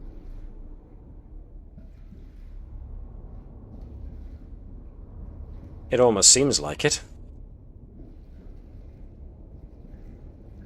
Well, we have a very grey area because one, this is an external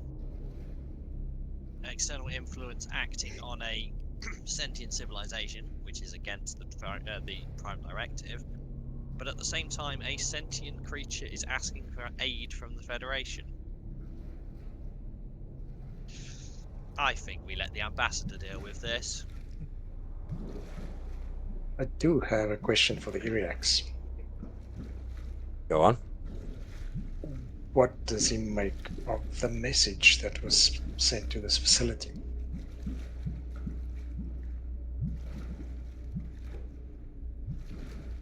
A message was sent, you say?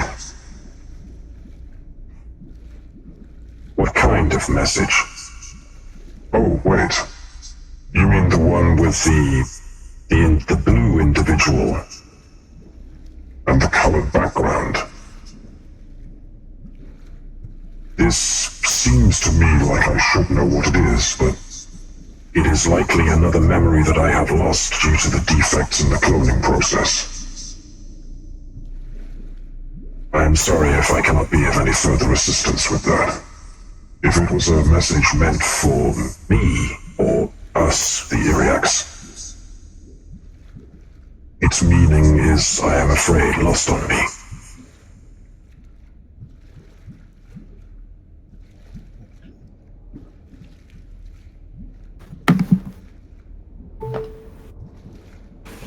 Tashale does speak up at this point as well, actually.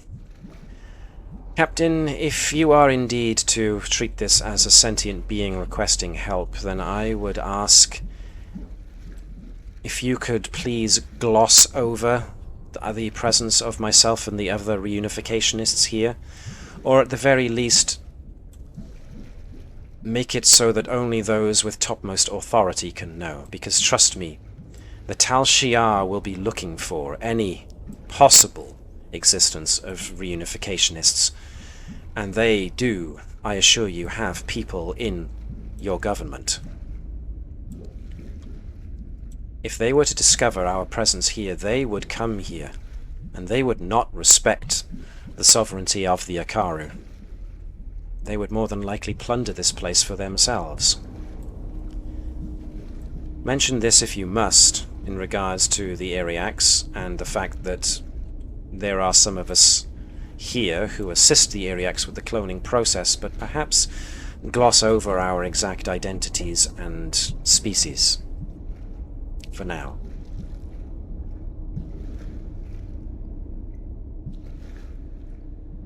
I myself, at the very least being a Vulcan, can vouch for the Federation and its intentions.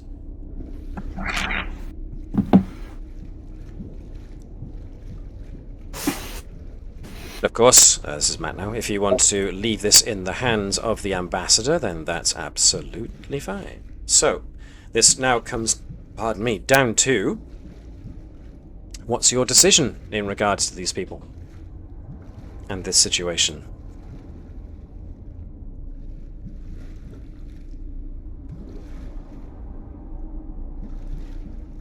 Any thoughts of anyone else? Yep, anyone have any thoughts whatsoever? No, because I'm not there.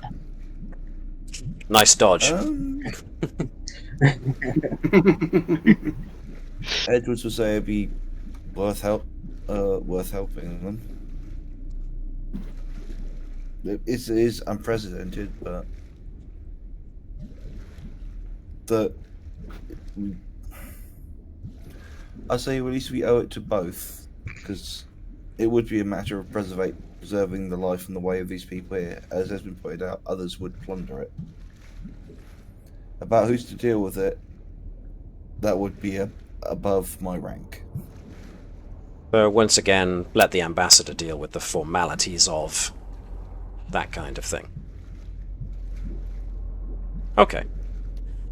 We also have to consider that it's not just potentially the Tal Shiar that could be alerted to this facility. There are also the, I don't know, what would we call them, the rogue Tilakal, who might already have influenced the Federation on some level.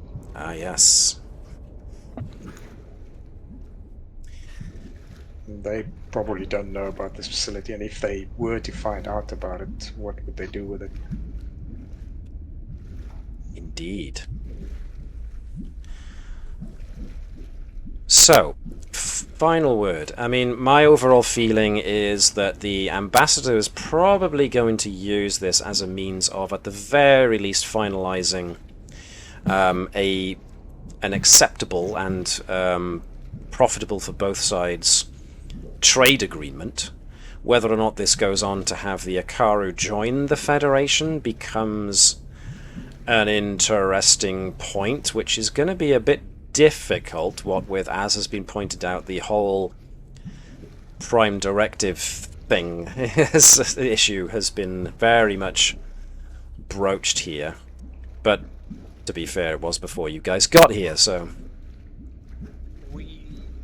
My thoughts would be, as a quid pro quo and trying to keep peace on both sides, because the sentient life form has asked for help, but also that they've interfered with a sentient species, is that we will offer to stabilize the decay, but at the same time, his influence needs to withdraw to prevent any further damage. He can still act as an advisory, but he cannot push his ideals or his decisions upon them.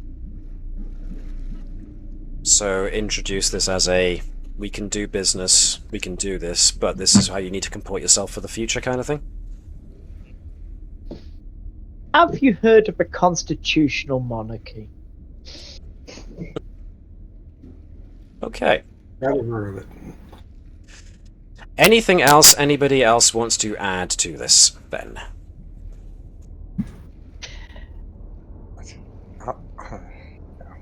Go on if you want to. No, it's just the question of how much do we put in reports regarding the Disunificationists? Yep, that's a good question. Are there any unificationists here? All I see is a whole planet of people of Romulan and Vulcan like ancestry. Nice. Okay. Unless anyone tells me otherwise, then I am going to assume that that's where we pretty much leave these people. They've got work to do. There's work that needs to be done, and help can be given, but they need to change the way they're doing things. At least the Iryax does, as a way of stepping down and letting the Akaru rule themselves. It's probably going to be some time before the Akaru and membership of the Federation is even broached, but at the very least now, what with the success you guys have had so far with the diplomatic negotiations, that could very well be something that could happen in the future. And if it does, then the Akaru could very well not only benefit from being members of the Federation by getting access to more advanced tech, but the Federation could very much benefit from the very efficient means by which the Akaru go about manufacturing their tech. So unless something happens in the near future to spoil such a relationship, it looks to me like you have at the very least helped to secure the cooperation of the Akaru and their government in relation to the Federation for the future. So those Cortinum and Cerium deposits that they've got should come in very useful for the future. And so, go on, Navis. Before we leave, can we get Nova and Hello to try and get a copy of any database they have in the cloning system, because it's going to be the most amount of time we've had of any sort of Tilical technology without being under fire. It's all exploding or the world trying to end. Very good point. Yeah, sure, that could be another caveat. Let Unit Hello and Nova loose on the systems. Cool. You can have a week. It does seem to be defective, though, and not really for use of what the Tilical need. Oh, it might not be, but every other time you've been there... Ed was like a good looking on that as well, if that's alright. Anytime you've been at a Tilical thing previously, it's been under pressure with things falling apart all around you. You can actually have a week to go and look at things, even if all you find out is how to spell the word pizza or banana or something in Tilical. It might help later. I'll work better when there's gunfire. Can we bring that in? Those of you who aren't on the Twitch chat actually missed what Suitable Substrate just put on, which was the flaw in the cloning process is that they're fully clothed. Duplicate genes, not genes. Yes. Thanks for that, Suitable Substrate. Definitely the flaw. Val has a nightmare vision about Romulan bloodlines being polluted by Vulcans. Okay. Alright then, so it looks like you guys are going to be hanging around Seku for a little bit whilst the ambassador completes the diplomatic process, but for the most part, you have come to the end of this episode. So nice. Like I hoped, this was a reasonably short one, and kind of comes on the tail of the last one, so this concludes your little interaction with the Akaru. And We as their won! leader. So, yeah. Thanks to interesting ways around... I like the worry that was put into really don't want a diplomatic situation, so points for that. But moving swiftly on. Next week we'll be taking a quick break because it's my wedding anniversary and I don't want to be killed. But more than that, I also want to spend time with my lovely wife on our anniversary. Get 19 years and she hasn't killed me, so that's, amazing. Congratulations. Thank you very much. So next week we will have our usual inter-episode break, but we'll be back for the 7th, for the 7th of May, if everybody is around for then. Yep. It should be. Excellent. I might be late. Sorry, what was that? I might be late for that one. Okay, I'll let you late's know. fine. Don't worry about late. Okay, cool. So unless there are any further questions, points, we'll just basically put down to other things that happen in the downtime in between this episode and the next one. We'll leave it there. But in the meantime, for those who are watching the stream, thank you very much for doing so, and I hope you enjoyed it. This was a short one. Bit of mystery, bit of diplomacy, and second contact. But we'll be moving back to other things in 2 weeks' time. Thank you very much for watching, and those of you who are watching on YouTube, if you like this, then please hit the like button, and if you want to find out when, and that sporadic time that we do put videos up, then subscribe too, so you get knowledge of that. It all helps. Getting recognition by our Lord and Master, the algorithm. Say it with me, folks. All hail the algorithm. Hail. But in the meantime, I ask you to do like the Vulcans do, which is to not only live long and prosper, but, maybe try and reunify the disparate parts of your culture that have gone around, but maybe not help a rogue assessor in taking control of an entire planet of your descendants, maybe. Maybe don't do that. Who hasn't done that? But definitely engage in infinite variety and infinite combinations, or infinite diversity and infinite combinations even. And we will see you next time as we close our hailing frequencies. Take care, folks.